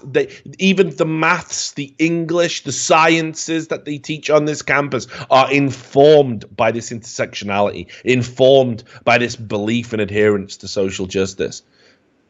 You know, they called Brett Weinstein some of his mathematics classes racist, because they weren't structured this way. It's got to go. Hey, hey, ho, ho. You got to fucking take a flamethrower to Evergreen at this point. It's too far gone. It's fucked. And just as a last point, because again, this isn't going away. Evergreen, we all need to watch and dare I even say pray that Evergreen is penalized, that Evergreen gets shut down, because it then sends a message to every other state-funded school that if you start teaching this shit, if you let small minority groups obtain too much power to the point where they're oppressing other students and preventing them from learning, you will be closed. You will be shut down. This is not going to fly. Well, there's going to be a special about this aired on HBO. I don't know. It might already have aired. There's this trailer. It's pretty long, but we can play the trailer and edit it out of the thing, and then we'll go to a break and we'll talk about something else. We might tackle the Scalise shooting after the break. So here's the trailer, and you can see here, this is it's called The Evergreen State Controversy. It's by Vice News, but Vice News now has a thing where they do specials for HBO, and this is going to be it. I'm looking forward to watching the whole thing, but this is a 7-minute trailer. This is unseen footage, and the interviewer, the kind of host of the show, is exasperated as I am, as any of you are, but yeah, just watch this. It'll blow your fucking mind. They even interview a student on here, by the way, because they've tried to be balanced and get both sides of the argument. They interview a student who, again, calls this Jewish individual a white supremacist and Nazi. It's disgusting. It's mind-blowing. Just watch. 3, 2, 1, go. Fuck you and fuck Last month, Evergreen State College in Washington went crazy when a professor of evolutionary biology named Brett Weinstein objected to a day of absence when white students and faculty were asked to voluntarily leave campus. Weinstein branded it a form of racial segregation. A group of student protesters called him a racist. The confrontation incited further protests, debates over free speech, and claims of systemic racism on campus. And things haven't calmed down. Tomorrow, Evergreen will hold its graduation at an off-campus location, 40 miles away. Would you like to hear the answer or not? No! Okay. This is the video viewed by millions that put Evergreen State and Weinstein in the national spotlight. This is not a discussion. You have lost that one. This is not a discussion. You've lost that one. Yeah, you've lost that one. So what are they doing here if they don't want to talk to you? Well, this is part and parcel of their central mode. They're just simply shutting down somebody that they don't want to hear from. I am not interested in debate. I am interested only in dialectic, which does mean I listen to you and you listen to me. Weinstein has taught at Evergreen State for 14 years. He describes himself as deeply progressive, but has been denounced as a racist tool of the alt-right by some students and faculty. Weinstein objected to the day of absence in a formal protest email to colleagues, arguing that, quote, one's right to speak or to be must never be based on skin color. Calls for his resignation followed. By virtue of the way they constructed this, you were making a statement by being on campus that you were not an ally. And I feel like I am an ally to people of color in their attempt to gain equity. Do you have any sense at this point of why they want you to resign? Well, they think that I'm a racist. Because if you stand up against one of these things because you think it's ill-considered, that you will be branded as a racist.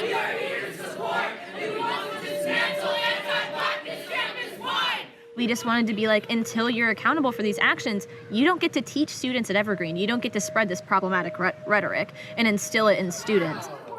Yes, you're disrupting my class. So at this point, we would like Brett to be fired. But that isn't happening. The administration is refusing to take action. They're choosing to protect this white, cis male professor over its students. Later that day, the students held a raucous meeting at which they presented a list of demands, including the disarming of campus police and mandatory sensitivity training for all faculty.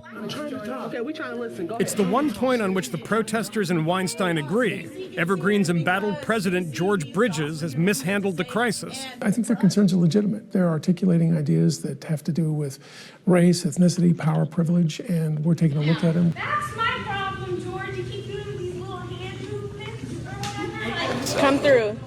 People were criticizing you for using hand gestures. Absolutely, they were. And you know, that seems crazy to people from the outside of Evergreen. It may, but it's noise.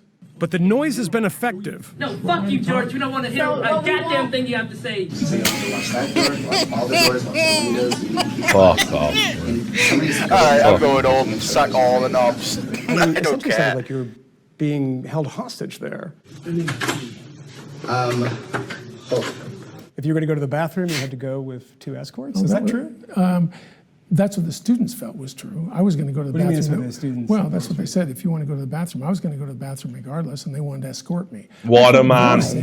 Why what? Why did they want to escort you to the bathroom? How about you chalk out anyone who's fallen new to the piss about? That's my general rule. Anyone who's forcing me to go to the toilet when I want Brett Weinstein joins The situation on campus grew even more inflamed after Weinstein went on Fox News.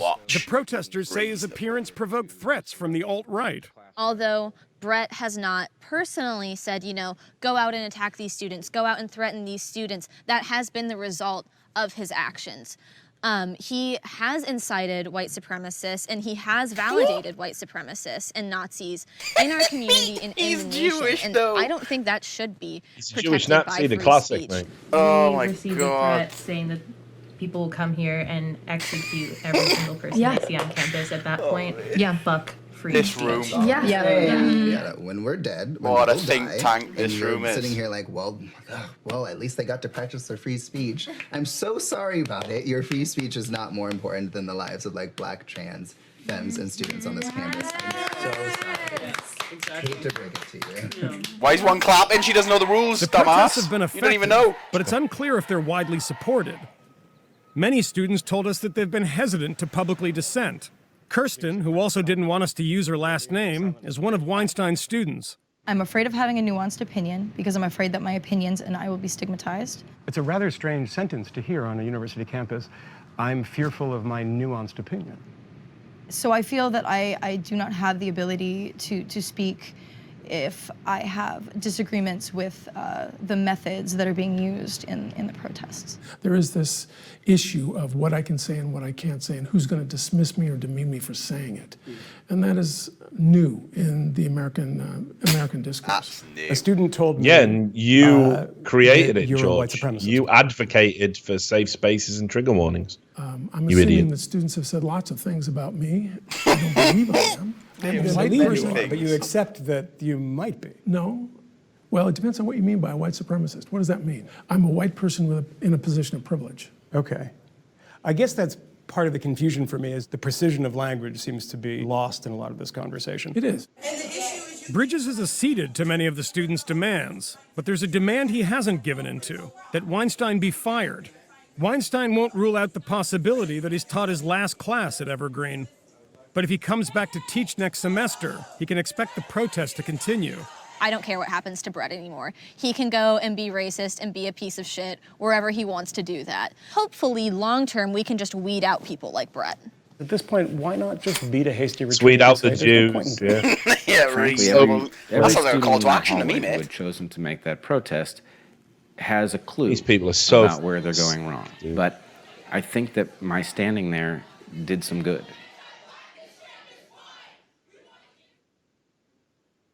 So there you have it.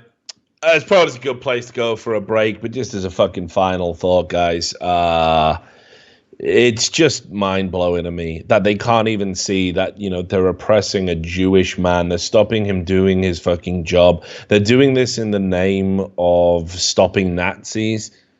I can think of no more insulting label to pin on a Jewish person, really. Than to call them completely erroneously and falsely a Nazi. I'm sure if he was to trace his lineage, he'll have had some people affected by the Holocaust and everything else. And it's just grotesque. And yet these people are being humored. These people are being encouraged. These people are being pandered to. And it's got to stop. I mean, this isn't Evergreen might be the most extreme example, but this is every college campus in America. And it's coming to the UK, and it's going to come to other places too, where intersectionality and all the other insanity that comes with this social justice bullshit is going to come. It's going to come to a place near you unless you put your fucking foot down and say, you know what? No, I'm not going to use made up words to make you feel better. Sorry, I'm not doing that. I'm not letting you legislate to put a word in my mouth that I don't believe I should have to say. Once you lose that fundamental freedom, trust me, everything else falls in line. You may as well don an orange fucking jumpsuit. It's over. So there we have it. Anyway, food for thought. We'll be back after the break. We're going to tackle the Scalise shooting and Alex Jones's interview with Megyn Kelly on NBC. We'll be a few minutes. Make sure you get fed, watered, hydrated, whatever it is you like to do in these breaks. Maybe even take the time to order an amazing Richard Lewis Reports mug or something else from the merchandise store. There you go, Sam. That was a good plug. Nice. We'll be back after these commercials. Hello, everyone, and welcome back. So let's get right into it. We said we were going to start talking seriously about the sort of Scalise shooting, and I'm guessing, I mean, you know, that's what it's being called. Obviously, there was more than Scalise shot, but basically, this is the story that over in Virginia on was it last Wednesday? A bunch of Republican lawmakers and whatnot were practicing for a baseball game. And an individual decided to, I mean, after casing the joint and asking people if they were Republicans or Democrats, according to witnesses at the scene, took an automatic rifle out and started shooting at these Republicans and didn't kill anyone, thankfully, but did injure 5 seriously before he was taken out by special police. Now, I'll tell you, if the special police detail isn't there, then it's probably a very different outcome because there would have been nobody there to stop him. Yeah, they were just hiding in the dugout, basically, like a different... So basically, I don't think he had the angle to hit them or something because they were in the hole. But, like, if he had the chance to move, it would have been done so. Yeah, I mean, you know, we've seen, for example, from what happened when Anders Breivik decided to open up, you know, on a group of people at the kind of socialist convention in Norway, rather the Socialist Party, the left's party in Norway. He was able to kill many because there wasn't anybody there to stop him, and it probably would have been the same here, you know, with an automatic rifle. That's what they're designed to do. So this could have been incredibly awful, and you know, it's already awful enough. But you know, we've been talking about this for a while. It's almost as if this was inevitable, right? That something like this was going to happen, because we've seen it time and time again, where the left has lost all sense of perspective. They've been, for, you know, ever since Donald Trump became a serious contender in the election, they've been saying that everybody affiliated with Trump, anyone who supports Trump, is an actual Nazi or a white supremacist. Bare minimum, you're a racist, and you're evil, and you have to be stopped. And we've seen a rise in violence against people who support the Republican cause, who support Donald Trump.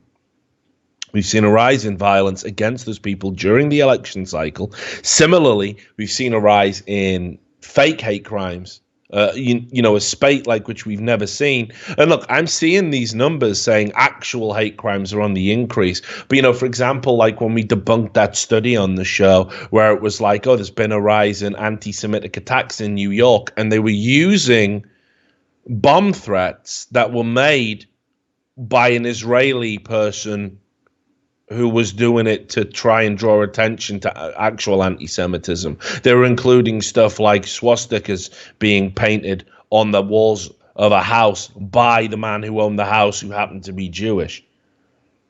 Those numbers were factored into that study. I'm not saying there hasn't been a rise in hate crime. I'm saying that there's definitely been a rise in fake hate crime, the likes of which we've never seen.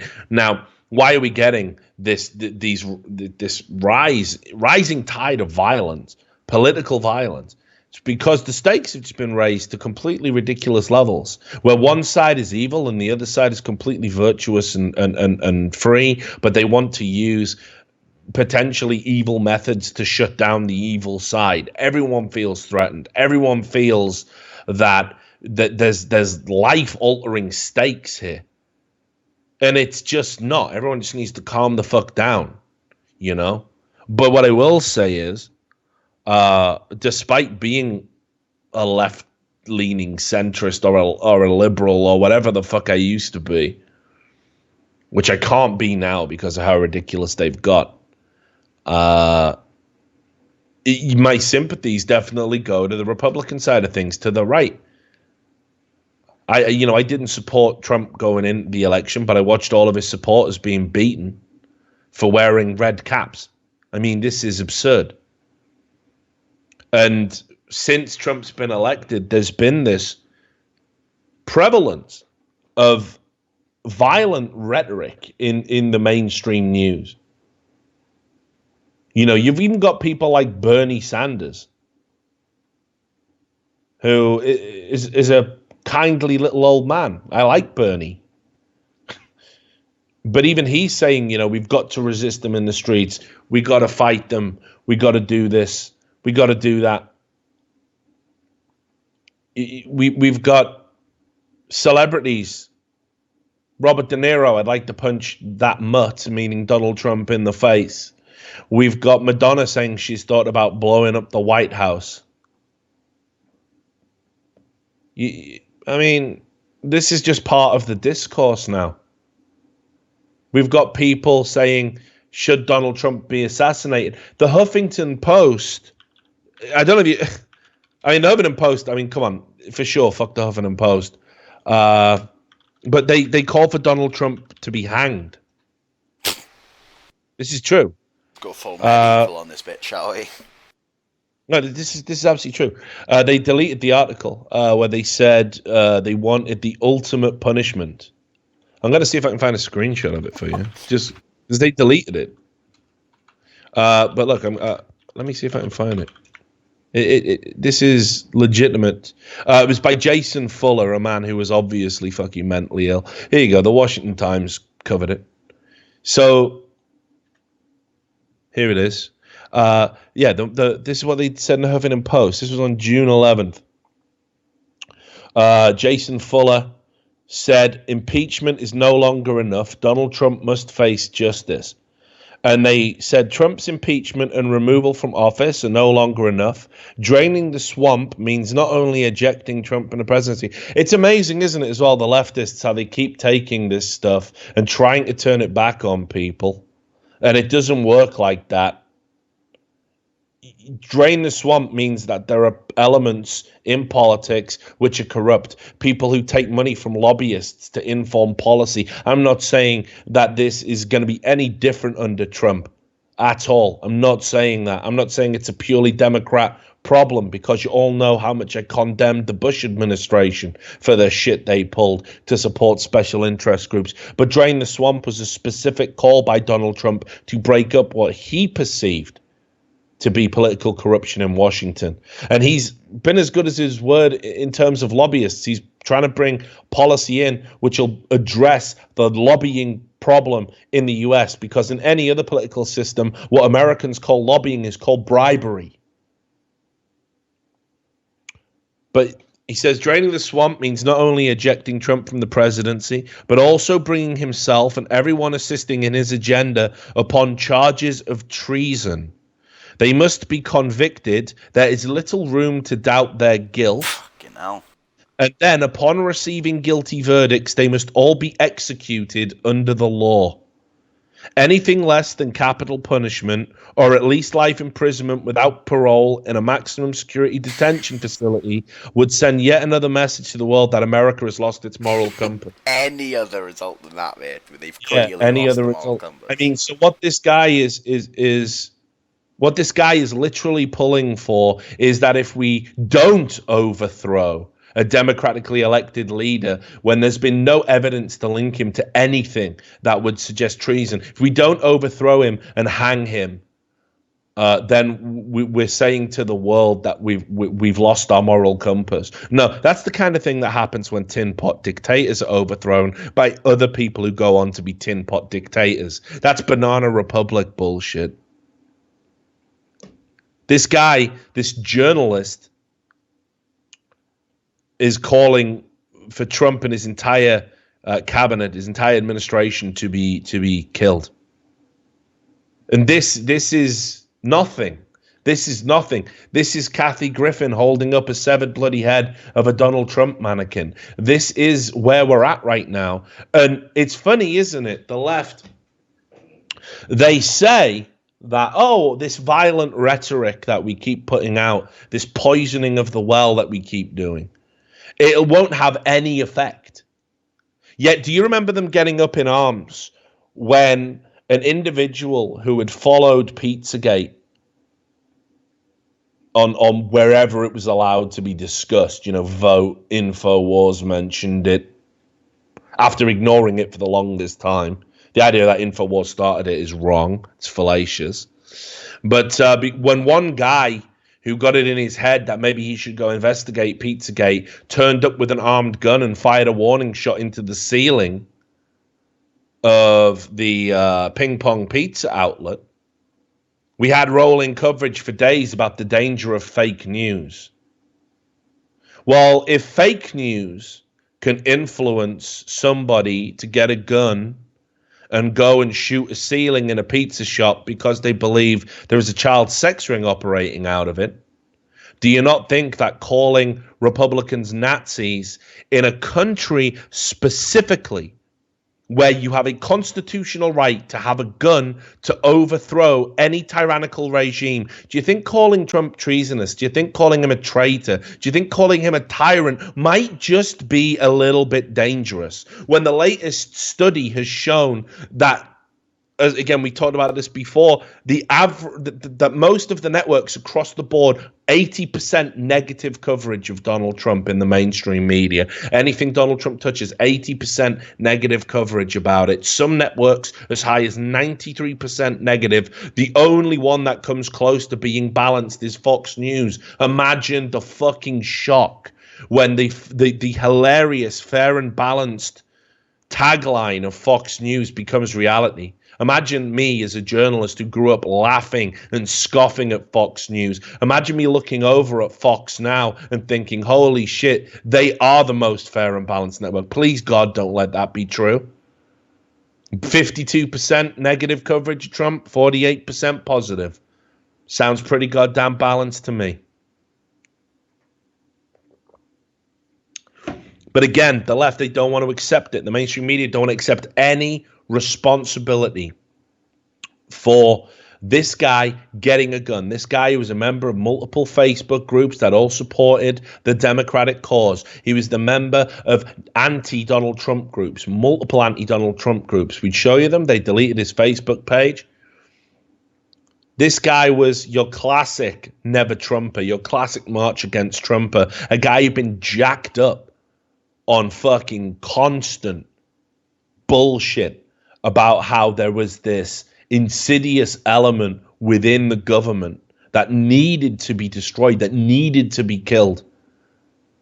And think about it. What Nazis, they're so vile in their outlook, we don't think of them as human, do we?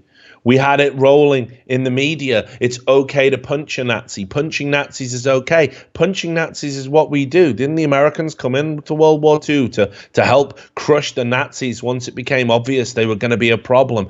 So this rhetoric is inarguably fucking dangerous. If people take Alex Jones seriously, you with your suits and your ties and your polish and your access in the mainstream media, you have an even bigger responsibility. And this is where the mainstream media has lost its way. This is why people are turning to alternatives, to what you call fake news, that touch stories that you wouldn't touch, that take an approach that you wouldn't. Because the only thing that matters right now is furthering the agenda. I'm reading bullshit about how Rachel Maddow is the most trusted voice in American news. Is this it? Is this what the future looks like? Beam me the fuck up, Scotty. I want off. It's just crazy. It's so crazy. And we've got Republicans lying in pools of their own fucking blood, potentially dying. You know, he was in a critical condition with Scalise, over the fact that the left are telling you, hey, these guys are evil, these are Nazis, get a gun. Stop them. Do whatever you have to. Democratic politicians saying there will be blood in the streets. I mean, what the fuck are we doing here? And nobody should be killed for expressing a political opinion. And certainly democratically elected people shouldn't be killed while in office because they stand for something you personally don't like. There are many issues with the Republican Party. They have many ideas that blow my mind in this day and age, but you tackle it on the fucking floor of ideas, in the arena of ideas. At no point do you go and get a fucking gun. We're not there. That isn't where this is. There is a time for that. It's not in the free and open expression of political ideas. It's when there's a fucking jackboot at your throat. And unfortunately, you've got all these lunatics just, again, they're conflating it. I mean, let's talk about colleges. Let's talk about what's going on there, in the left again. We've had this ridiculous double standard on what is politically motivated violence in America. We've talked about the Middlebury College. This was a riot. This was a riot where Charles Murray was speaking, and because they didn't like the content of what Charles Murray had to say, an invited guest speaker at the university, 67 students decided to attack him and another professor who was vouching for him being there, and they were given slap on the wrist by the university. They weren't even expelled. They had something put on their permanent record. This was not condemned anywhere. This is a crime. This isn't student misconduct.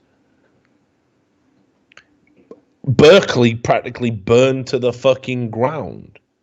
And people talked about it as if it was all okay. When Richard Spencer got attacked in the street, and again, I think Richard Spencer is a piece of shit. I wish the media would ignore him, but they can't ignore him because they need to give him the platform to say the vile shit he does so they can pretend he represents anyone who's even vaguely conservative.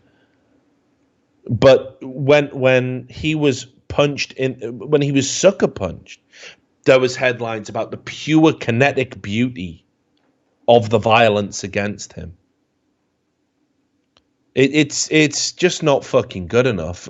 Like, the left has really got to start soul searching and deciding what it wants to do. And it's not even condemning people who go and shoot elected officials. They're not even condemning it. There really isn't a strong condemnation about this. Let's take a look at what CBS News said. CBS News, right? What would be a reasonable, nuanced take on this? A reasonable, nuanced take to me says, you know what? With people taking their guns that they have a legal, constitutional, protected right to have in America, with them taking those guns and shooting at politicians, perhaps we need to sort of maybe come together and realize that this is politics. Nobody should be dying over this, and maybe we should just tone it down. Ooh, just a little bit.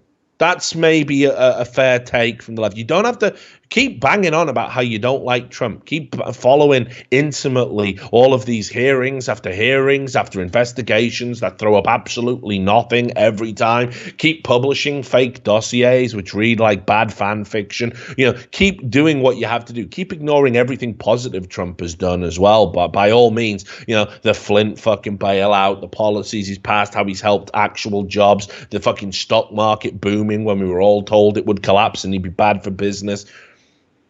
Sure, you know, do what you got to do. Be partisan pieces of shit if you have to. But, like, just say right off the bat that you don't fucking endorse political violence. Don't dehumanize the side you don't stand for. Don't ever do that. And people go, but, you know, they did it with Obama. They did it. Yeah, do you think I was all right with it then? You think I was saying, look, yeah, they've got Obama hanging. A black president. Yeah, virtual lynching. That's great. You think I fucking believe that? You think anyone believes that? You think anyone who, apart from the pieces of shit that do that kind of thing, you know, Ted fucking Nugent saying he likes you, you think I'm with those guys? I'm not with those guys. They're the same kind of asshole. They just wear a different color tie. The whole thing's fucked up. So what does CBS do? CBS literally said that to some degree, Scalise being shot was partially his fault. It may have been self-inflicted. I've got the clip here. Here it is. I'm hoping they haven't edited it because it was a few days ago. But this was the clip that aired where they were talking about the congressional shooting. And it's 2 minutes. Again, just feel free to play it. You tell me if this is the right kind of tone for an American news network to be talking about an American politician being shot. You can drop the 3, 2, 1. 3, 2, 1, go. To ask whether the attack on the United States Congress yesterday was foreseeable, predictable, and to some degree self-inflicted. Too many leaders and political commentators who set an example for us to follow have led us into an abyss of violent rhetoric, which, it should be no surprise, has led to violence. Yesterday was not the first time. In December last year, a man with an assault rifle stormed into a Washington area pizzeria to free child sex slaves whom Hillary Clinton was holding there, or at least that's what political blog sites had said. He fired into a locked door to discover no children in chains. Bernie Sanders has called the president the most dangerous in history, and the shooter yesterday was a Sanders volunteer. You might think that no sane person would act on political hate speech, and you'd be right. Trouble is, there are a lot of Americans who struggle with mental illness. In February, the president tweeted you're not wrong that the there. news media were the enemy of the American people. Just look how they're turning it around. Later, at a lunch for reporters, No one's shooting the fucking news. Journalists aren't getting killed. Violence. His pause indicated it had never crossed his mind, and then he said, "No, that doesn't worry me." As children, we're taught words will never hurt me, but when you think about it, violence almost always begins with words. What? In Twitter world, we've come to believe that our That doesn't mean first words are thought bad, though. is our That's best not how that thought. works. It's pastime for all of us. Everyone who's died has also drank politicians, water, reporters, probably. That doesn't mean citizens, water kills all of you. us, to pause, See what about? to think again. And that's the CBS Evening News for tonight. Join us here tomorrow when we will report from Syria. This is what I mean. For all of What us that at is, CBS and just in News case, all around the world. I don't want to patronize or condescend any of the audience, because I'm sure you're all woke as fuck, 2000% woke. But let's just talk about what this is in very explicit terms. What that is there by CBS, it is not actually a condemnation of the shooting. It is almost like an apology for. You cannot compare one guy who fucking listens to InfoWars, and again, they're blaming InfoWars. There's no proof that it was the InfoWars report that made him do it. He might have been following the Pizzagate thing right from its inception, which wasn't on InfoWars. And I don't want to spread any myths, which doesn't mean I endorse InfoWars or any of the bullshit stories they put out. It just means that facts are facts. So, they're literally comparing one guy who got it from conspiracy sites and forums on the internet to the mainstream news, which is beamed directly into your fucking house as a credible voice that can be listened to and is impartial. They're comparing the two. Well, let me tell you, if you believe you're equal to that, then that's how fucking far you have fallen. And you should stop the navel gazing and clean house, because you're not the same. You're meant to be a far more powerful voice and vehicle. But what they do is they present it side by side and go, well, it's not even the first time, is it? Did anyone get killed? He fired a warning shot. Doesn't excuse it. Fucking terrorizing people with a gun, bad. No doubt. But he didn't go there with the intention of killing anyone. He went there with the intention of freeing children. This guy went there to kill Republicans because Republicans aren't human, according to the mainstream media. They then, after they do it side by side, they then say Donald Trump has attacked the media. Not relevant to the story in any way, shape, or form. And is it any fucking wonder?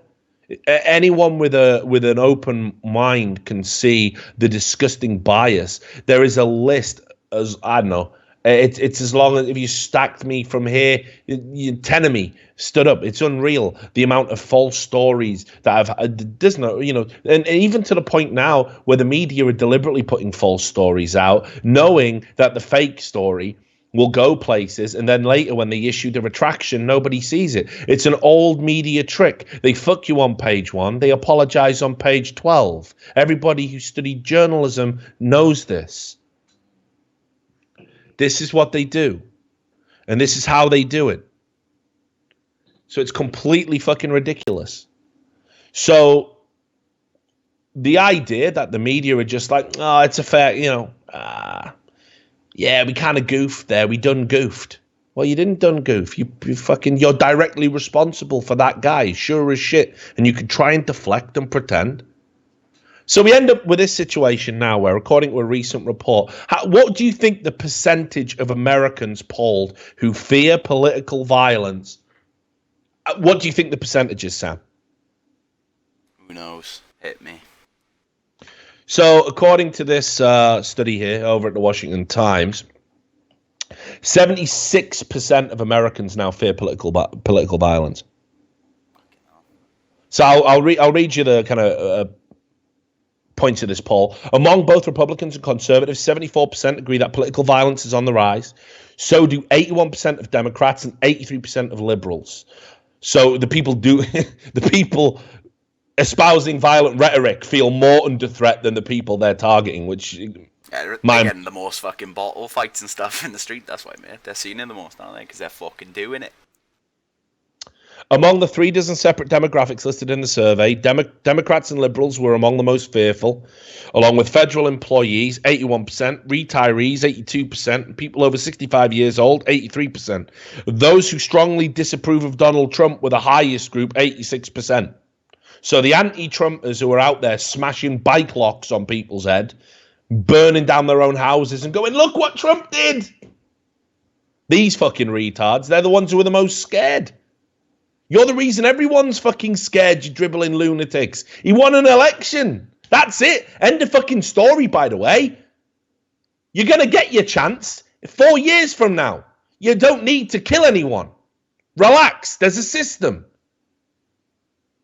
It's called fucking democracy, you moron. It's so unreal. And that's the culture that America's in right now. So, on top of that, we had all this hysteria about Alex fucking Jones. Now, I don't know if you saw, did you see that mental guy that we had on the show before? Who? Let me see if I can find it. Because again, when they get seriously mental, they block me. Do you remember we did a whole show on him? Alex 8 Stephen, the guy who claims to be a lawyer.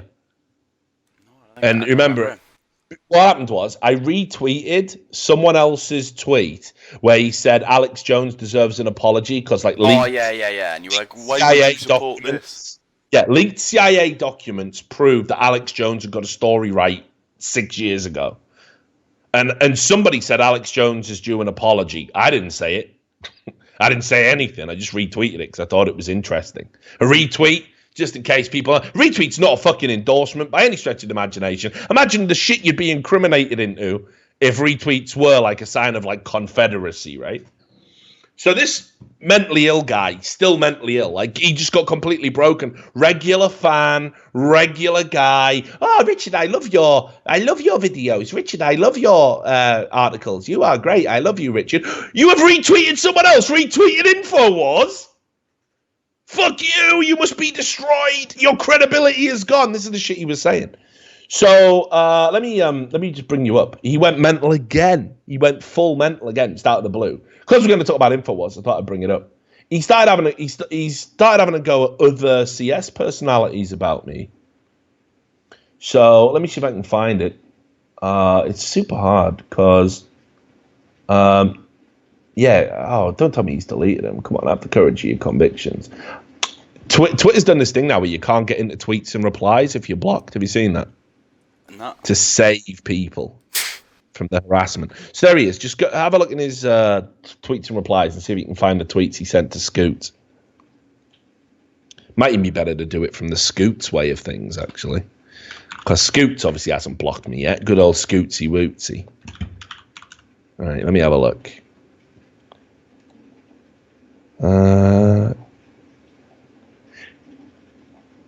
Where was it? He did just straight tell him to fuck off as well. Like, good old Scott. It's great when you've got fuck you money. You got it, have you? Mm-hmm. Right, Sam, you just paste it to me so I can put it in my second monitor and yeah, let's have a look. Yeah. So this guy's just straight fucking gone again. Like, you know, they just I don't understand why people get so triggered by InfoWars, honestly, and I don't understand why people go more mentally ill than anything they're ever accusing InfoWars of being. You know, InfoWars, school shootings are all fake. Yeah, okay, that's a very mentally ill thing to say. You saying that anybody who retweets an InfoWars article is a piece of shit and should be killed. I mean, you're kind of on the same level, aren't you? I mean, you are fucked in the face, as I like to say. So here it is here. Let me just get the link. This is what he had to say for himself for no reason, just out of the blue. Like, great video by Richard Lewis about how esports consultants are full of shit, and they are, right? And then anyway, as esports gets more mainstream, there will be less and less work for the belligerent RL and more work for others trying to break in. Not true, mate. Again, I will be going wherever the fuck I want. And I will always be desirable. I will always walk into a job in esports because of my experience and winning personality. That's that. I'm not going anywhere. Ooh, as the industry gets wealthier, so do I. Does it drive you mad? Does it make you upset? Okay, good. I'm glad. Stay triggered, you fucking little bitch. And then it says here, like, this video had nothing to do with Richard Lewis or his actual work, but go ahead and make it about him. And he goes, I didn't even watch the vid, mate. Good. Got it. I didn't even watch the vid. The response is only to do with its author. I will never watch RL content again on principle. What's the principle, my friend? Scott, oh, just fuck off. Lol, short fuse, no worries, man, enjoy your day. And he's like, you attack and insult a friend and don't even watch the video I've tweeted about, and you tell me I have a short fuse? Get a life. And he goes, also get better friends. Guy is a belligerent man-child who will become a fringe reporter as esports gets more mainstream. I'm on fucking TV, you fucking idiot. I'm on TV, I don't know why, but these are facts. Thought you liked facts, that's why you don't like InfoWars, you're fucking mental.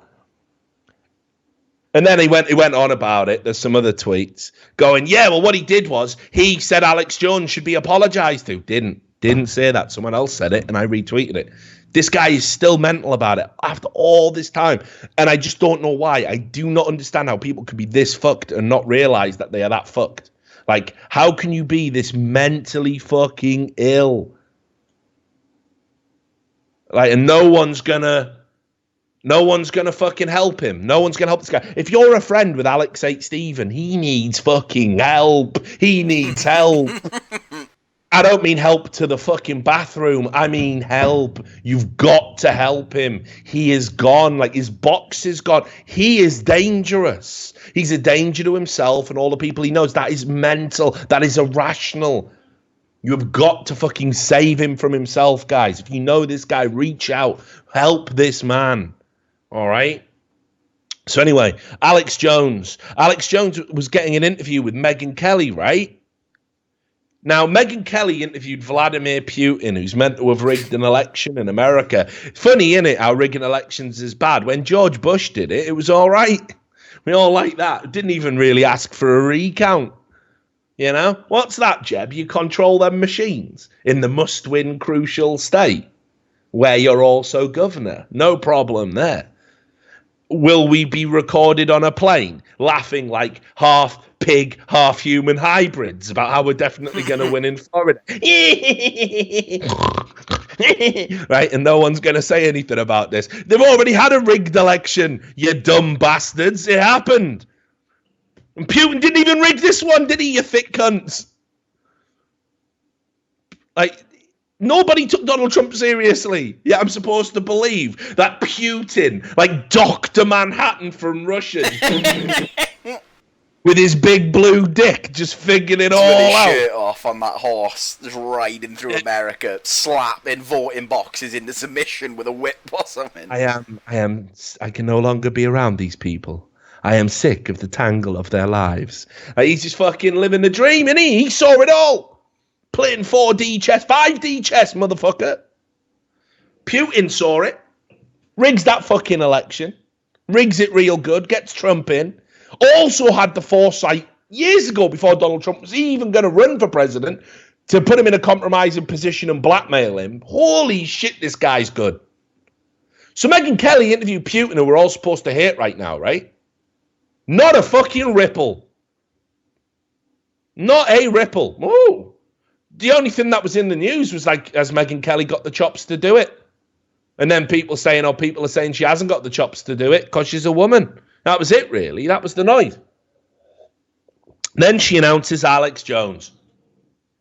The world melts. It fucking melts. Alex Jones on the mainstream media as an interview subject. Now, here's the thing. Did anyone think this was going to be an interview that went, Alex Jones is an incredible guy, and even though he sells dick pills and stuff, he's totally fucking credible. Did anyone think that was what was going to happen? Because it isn't what was going to happen, was it? That clearly wasn't what was going to happen. What was going to fucking happen was they were going to condemn Alex Jones for all the crazy shit he said. Saying Sandy Hook didn't happen when you've got fucking parents burying their kids is fucking ridiculous. It's mentally ill. It's so far out there. Yeah, look, and you can see here they got the kids doing the drills. This is a false flag, just like 9/11. Why would you false flag a fucking bunch of kids getting murdered? And you can see here, look at these two Polaroids. Child actor. There's no birth certificate. There is, though, Alex, mate. Come on. And here's the thing. I don't think you should go to jail for, like, just dribbling and yeah. You know, if you're just going to make shit like that up. Nobody should go to jail for just being revisionist about history. It's fine. Like, you're just a retard. Move on with your day. That's it, right? But some people believe you should, and some people have been saying this about Alex Jones. Oh, it's dangerous when he says that. No, it's disrespectful. It ain't quite the same thing. Dangerous is not disrespectful, right? And when you've got a guy who, you know, everyone's bringing up, oh, he said Sandy Hook isn't real. He went on Joe Rogan, and he said there's interdimensional paedophile vampires draining life essence from children in politics. Don't you fucking get it, guys? He's fucked.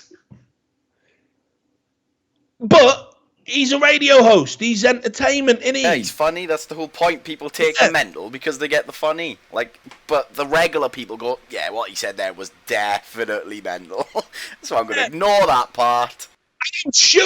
I'm sure there are people out there, right, who say, yeah, he's got a point with that pedophile thing. He's got a point. I always thought there was something going on with the Democrats. I walked past the Democrat the other day, and you're a bloody interdimensional shape-shifting paedophile vampire, aren't you? Right? There will be people like that, but that's no different. Look at fucking Jonestown, dude. I could turn this Twitch channel, like I could start literally beaming out that I am the Messiah. And start espousing my religion. And out of you 750 cunts watching, there'd probably be 5 of you who think that's a good idea and would start worshipping me. It's not your fault. Some people, you know, they're just suggestible, aren't they? I'm not condemning you for it. Here we go. Look, they're here now. Praise Richard. We're in. Get a tax exemption if I'm a religion, guys. Keep it up. Yeah, we can make this into a cult. Oh, no, not a cult, a religion. Sorry, don't get the tax breaks for cults. You don't want to be a cult, mate. You don't get the tax exemption if you're a cult. You've got to be a religion. To become a religion, I think you've got to die, though, mate. I think that's the general rule. The guy who makes it has to be dead. Following it, right? I remember seeing this breakdown before. It might have been on the Joe Rogan podcast. That's usually the difference. Mate, no, that's bollocks. Like, what's the difference between a cult and a religion? When he started Jesusism, was he? Jesusism? Yeah, he did, actually. He was deed. No one believed him till he deed. And then come back from deed. Yeah, exactly, and then he come back. Yeah, but then he went back to deed, so it doesn't count. He deed.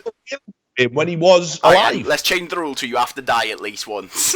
If you can come back, fair dues. I went through a heart attack. That counts. I had to have the epinephrine. I'm all right, mate. So, there you go. If I can survive an OD, that's kind of like Jesus, isn't it? Half D. You know? So, anyway, point is, people will believe some shit. Do you want to have a look at the cunt, by the way? Right? Wait till you see the state of this woman who got sent to fucking jail. Right? It's insane. Like, I don't know. I'm sympathetic because she's obviously fucked. Right? But this is another reason why everyone went full fucking about Alex Jones getting an interview on NBC because of fucking idiots like this, right? Have a look at this. I mean, definitely, by the way, in the same sort of mental league as like this guy on Twitter, like just a zealot and insane. Look. Look at the fucking clip on her. She's got all sorts of physical and mental problems, mate. Yeah, she's not sound, is she? She's 57. She was pushed out in a wheelchair. Right? And what she did, I nearly said all she did. I mean, it's very unreasonable. In a series of death threats. against a parent that she found out the name of, because of one of the children who was killed in Sandy Hook, which is unreasonable as fuck.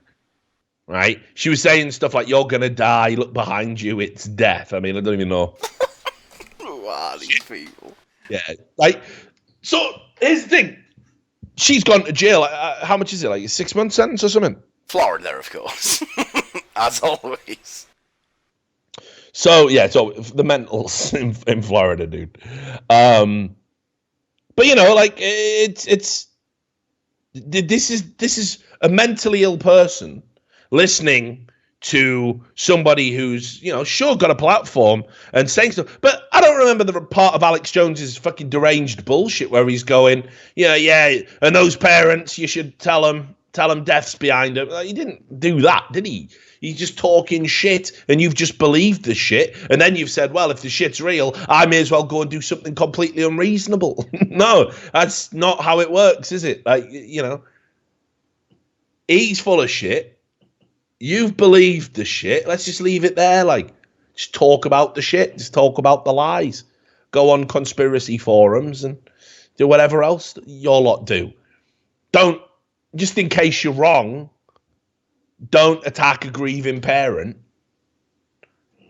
But anyway, so because of this being in the news, obviously everyone went wild. And it's just crazy. Like, so... Let's start at the beginning. The Hill, and this is one of many publications that put out pieces like this. They said, okay, that NBC should pull the interview. That Alex Jones should never be interviewed by the mainstream media. Alex Jones should never be allowed to have that platform. As if denying him a mainstream media platform means he ceases to exist. I mean, it doesn't, does it? He doesn't need a mainstream media platform. You know, for good or ill, he's got followers, right? So this is what they say. There is absolutely no upside in providing Jones this kind of national platform on a national news magazine, particularly the kind that just debuted 15 days ago. Don't know what that's got to do with anything. And as you probably know by now, Jones has maintained for years that the 2012 Sandy Hook massacre that resulted in the murders of 20 young children never happened, and that their grieving parents were simply actors in some kind of sick play. Now, again, keep in mind, here's what I believe. If there's a guy out there who has an audience and has a following and is saying crazy shit, and you get him on a mainstream publication to challenge that crazy shit, and people can see, oh, actually, his ideas and beliefs, when faced with logic and facts, wither away and die, and he's got nothing. I think that is a good. I think you challenge ideas. You don't ignore them. Keep in mind, Richard Spencer was just on a series, I think, on CNN. Less objection to a white supremacist being allowed to espouse white supremacist views, and it's the same basis. White supremacy, the views of white supremacists will not hold up to scrutiny. They're based in pseudoscience and nonsense. Anybody with a vague sense of an education can challenge their views and win. And that's why they should never be allowed to fester in corners like cockroaches. Bring them out into the light, challenge their ideas, don't let them fucking reach other morons and influence them. Debunk. And that's what this interview was meant to do.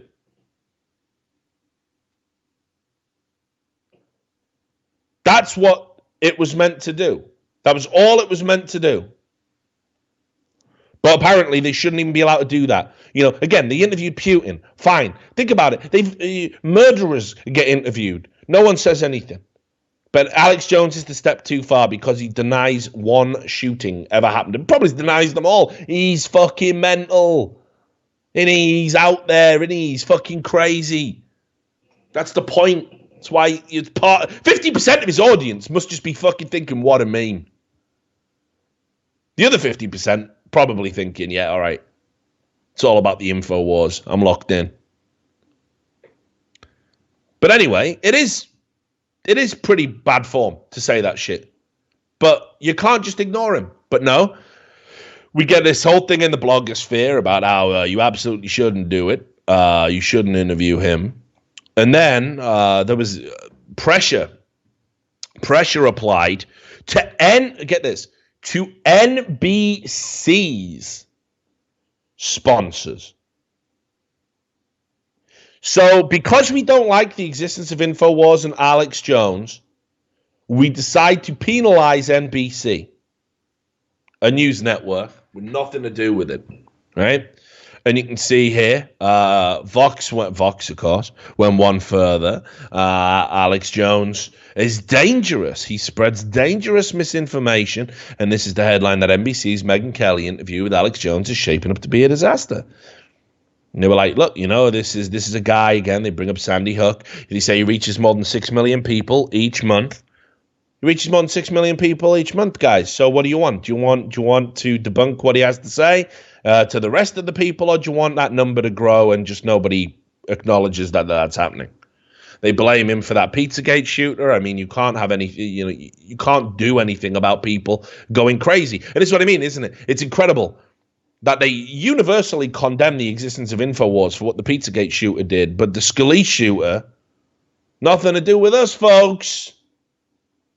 Nothing to do with us. We're just the mainstream media. It's these fake news sites you got to worry about. They're the bad ones. When we tell lies and tell people to be violent, it's all okay. So advertisers start to pull out from the NBC show. Again, this is something that we're seeing. It's all too fucking common that advertisers will just pull out now of any content that generates any sort of vague outrage on social media. They just pull out, right? So they say they don't want to be any advertisers saying we don't want to be anywhere near it. JP Morgan Chase, they came out and publicly said we're going to pull out, and there was others apparently. So again, this penalizes the news network for trying to take a more nuanced look at personalities. Now, keep in mind, I watched the full thing. It couldn't have been more condemning of Alex Jones. We're going to come to that. So these people are denying themselves the opportunity to be associated with something that they think, with their worldview, is part of the solution to appease an angry mob who have nothing to do with anything. They don't even contribute in this debate. They're just a bunch of permanently outraged morons on Twitter. That is what they talk about. They even say in this report on CNN Money, the severity of the backlash. There is no severity. It's just words. It's just people with their Twitter fingers. If this wasn't happening, they'd be tweeting about something else. That's what they do. It's just a swirling mob of people telling lies and trying to be the most outraged about things that there's no reason to be outraged about, in the hope that someone will give them attention. It's pathetic. This is what social media has become. So they're doing all of that, and you're like, well, all right. That's as far as it's going to go. No, this is the levels of insanity over the Alex Jones interview. How networks work is they have regional branches that, and they syndicate content throughout. So it's like, if you live in a certain area and you're watching NBC, you'll get a weather forecast that's specific to your region, but you'll get the same programming as well that the network wants all the channels to see. But there's regionalities to it. So certain regions owned by NBC boycotted showing it. This is mental. It's beyond mental. Disobeying orders from your employers to boycott something that the network wants to show, and they're powerless to do anything about it. But yes, there was boycotts. I don't. But right, don't news people interview like serial killers all the time, rapists all the time, like the lowest common denominators of humans in our society. Somehow we trust the public enough to say, well, obviously they're not going to start murdering people. It's the same thing. Just because Alex Jones says Sandy Hook didn't happen, more people are going to look into it. Actually, like, this guy's just mentally ill. Watched it. She literally says it's ridiculous. And in it, Alex Jones says, look, I've explored the entire gamut of possibilities, and I've held discussions where I've taken the stance that it definitely didn't happen, and I've taken the stance where it did happen. And he said, I'm pretty sure some children did die that day, which is still a pathetic outlook when obviously it's just a real event, a real tragedy, right? But they even interviewed one of the parents and said, do you have a message for Alex Jones? And he said, because they aired it on Father's Day. So think about just what that's about.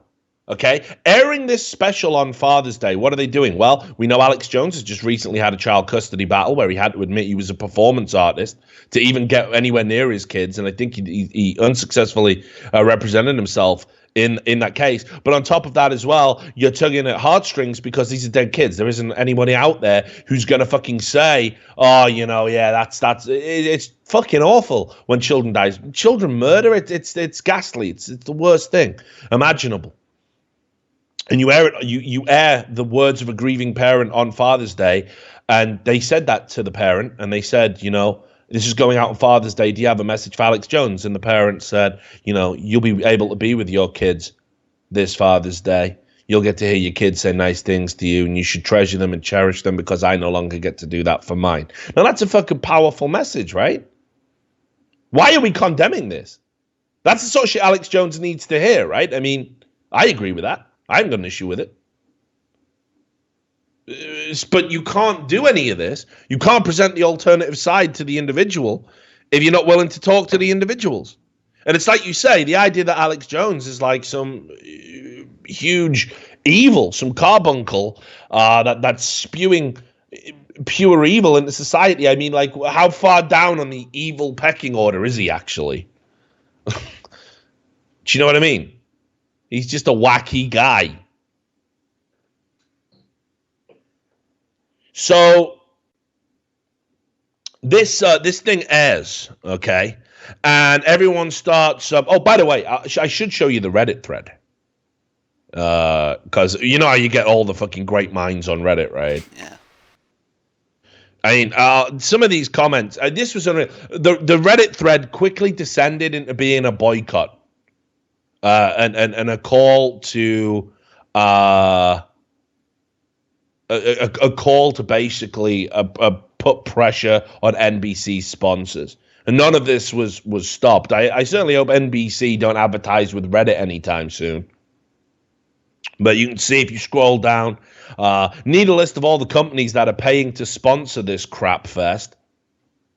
And then people are saying, you know, wow, yeah, this is crazy. And then you know, you go down a little bit further, and then people are saying this is how you file a complaint to NBC. What are you complaining to NBC for? What is this idea that any ideologies that are dumb we should hide and bury? The whole point is you bring stupid ideologies to the top, and then everyone sees, oh, look how dumb that is. We can all agree that is obviously not what happened. Why are we doing this? Well, this is crazy. And I even saw an animated you know, like a video of someone showing you how to fill in the complaint form for NBC on one of these libtard fucking Twitter accounts, you know, the verified Twitter accounts that don't even do anything. They just wait for Donald Trump to tweet and hope they can get to the top, which is hilarious because he's gone on a massive blocking spree to shut them out. But look at this one. This is how you do it. You go to NBC, contact us. Well, no one could have figured that out. He gets gold for this comment, 3,500 net upvotes, and then people underneath are virtue signaling, I just did that. The name of the show is Sunday Night with Meg and Kelly if you're looking for it. Thanks, I just submitted my complaint. JP Morgan pulled their ads for the show, exclamation mark. We did it, Reddit. We are suppressing the news. Yes! What the fuck? Who are these people? That's what I want to know. Again, they can't see it. You know that withered old skull-faced cunt who's just gone to jail? You're on a par with them. You're on a par with them. You're the same kind of lunatic. You are just listening to the evangelical of freedom of speech being dangerous. We did it. Woo! Let's financially harm a network that employs hundreds of people that have nothing to do with this. Let's take their jobs away. All celebrating. All celebrating it. Right?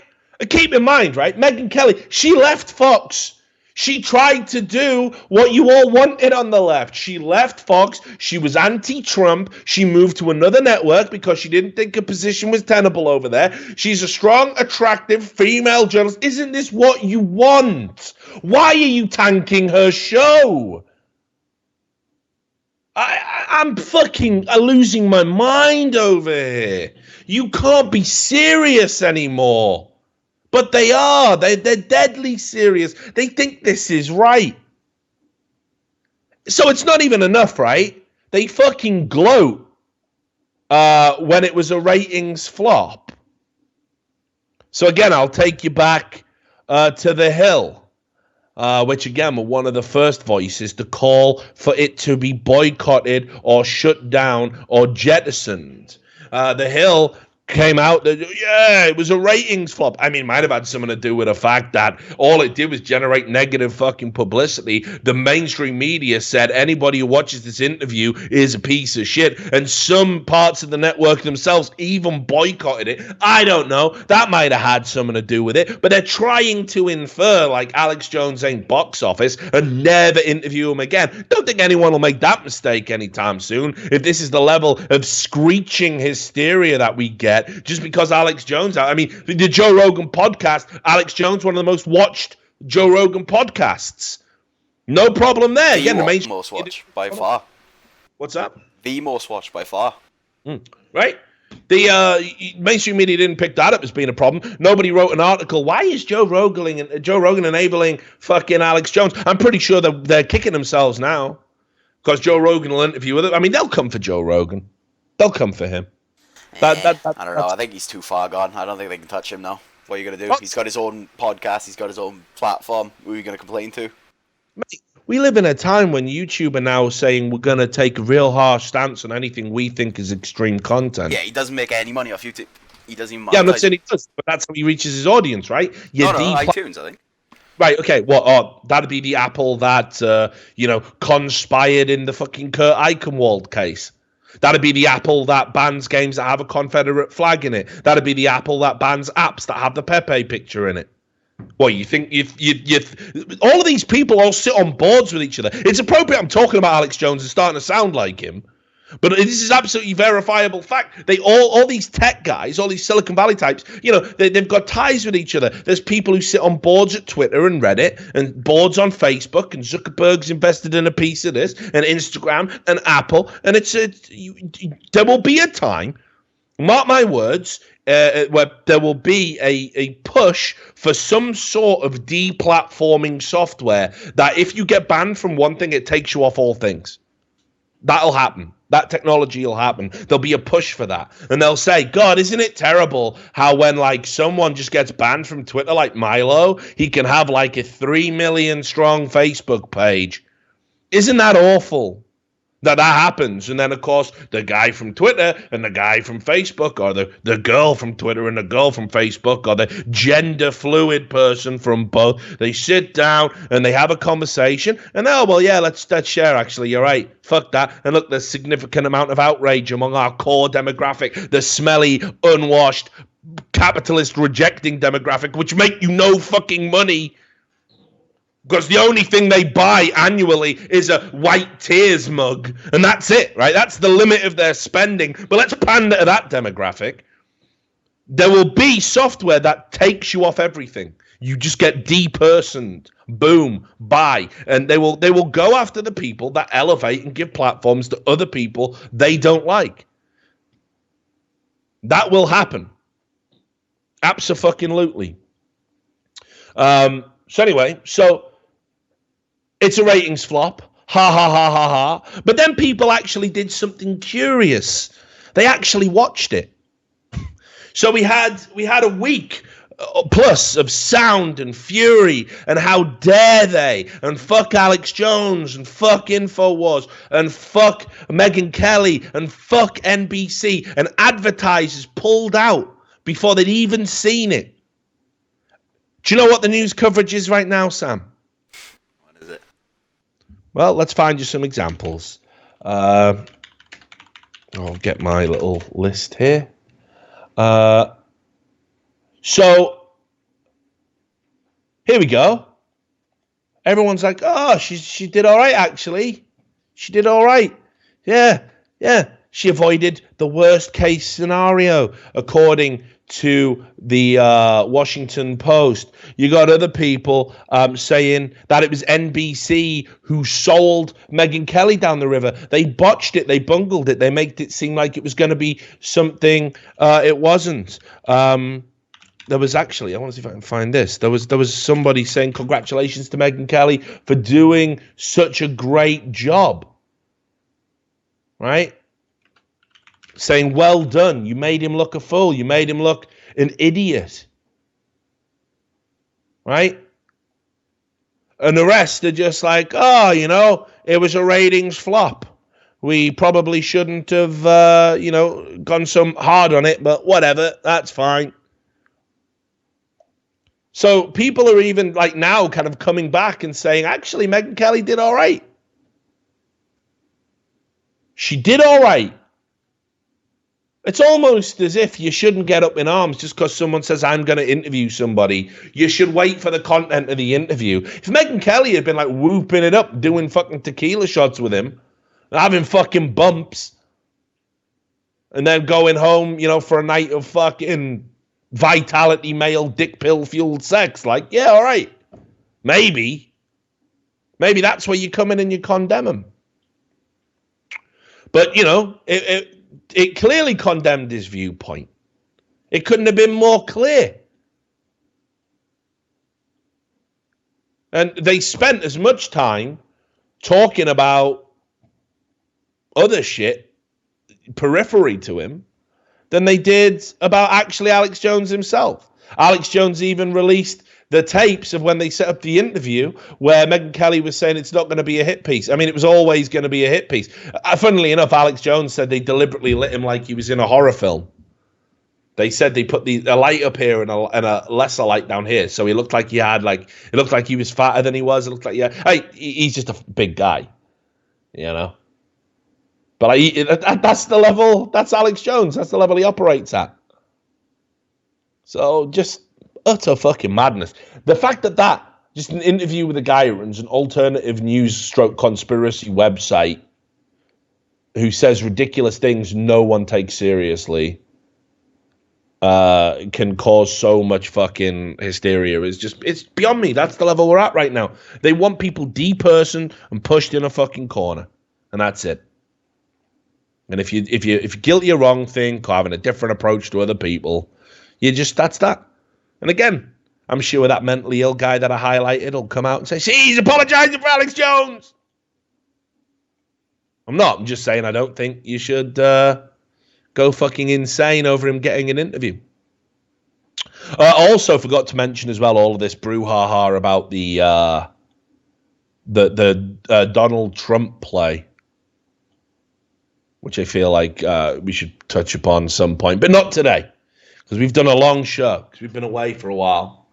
And we're clocking in at like 2 hours and 40 minutes now. So we're going to get out of here. Obviously, as well, as soon as we put this video out, we're going to start losing our YouTube subs. We went there. Yeah, we were watching it earlier. We went past, in the time we didn't put a video out, we gained 100 subs per day. Okay, a huge spike in our subscribers for not putting out content. Meanwhile, as soon as we put a video out today, we've been watching subs go down in real time. So it's interesting. So as we say at the end of every video, make sure that you go and check if you've been unsubscribed. If you have, resubscribe. If you're new to the channel and you came over, I saw we got hosted by Anomaly briefly. We had a huge spike up to almost 1,000 viewers. They dropped off real quick. You thought you were getting Counter-Strike. You were getting talked about Alex Jones and the Scully shooting. But yeah, so do that. Obviously, put a follow on Twitch as well. Make sure you follow us on Twitter so you can keep up with when we're going to be going live. We've got some individual videos coming out, some little thought pieces about stuff going on. We just put a Peacemaker video out, the CSGO coach. That's going to be on Reddit as well as in the YouTube channel. And it seems, I've just been tweeted at, that it looks like there's some stuff afoot about the gambling and case opening sites. Hamps, who's a good guy, and we've had conversations before about this sort of madness. He says here, CSGO Hunt, CSGO Fast, CS Esport Loot Market got bots banned by Valve, and it looks like some for Hellcase and Drake Moon. Who next, and will this affect skins prices? So we're going to go look upon that. We were going to do a follow-up video anyway to the report, but yeah, I guess we're going to get in there and see what happens. So as always, thanks for watching the show. Thanks to Sam for producing the show. Be sure to check out the merchandise as well. Thanks to all the people who already did. Be sure when you get your t-shirts, your mugs, or whatever else, send us the pictures and we will use them on the show. And take care. We're hoping to be back tomorrow, but we might not be. I got some other work on. But if we are, we'll see you then. But if not, we will certainly be back on the day after. And make sure until then, you take care of yourselves. See you next time.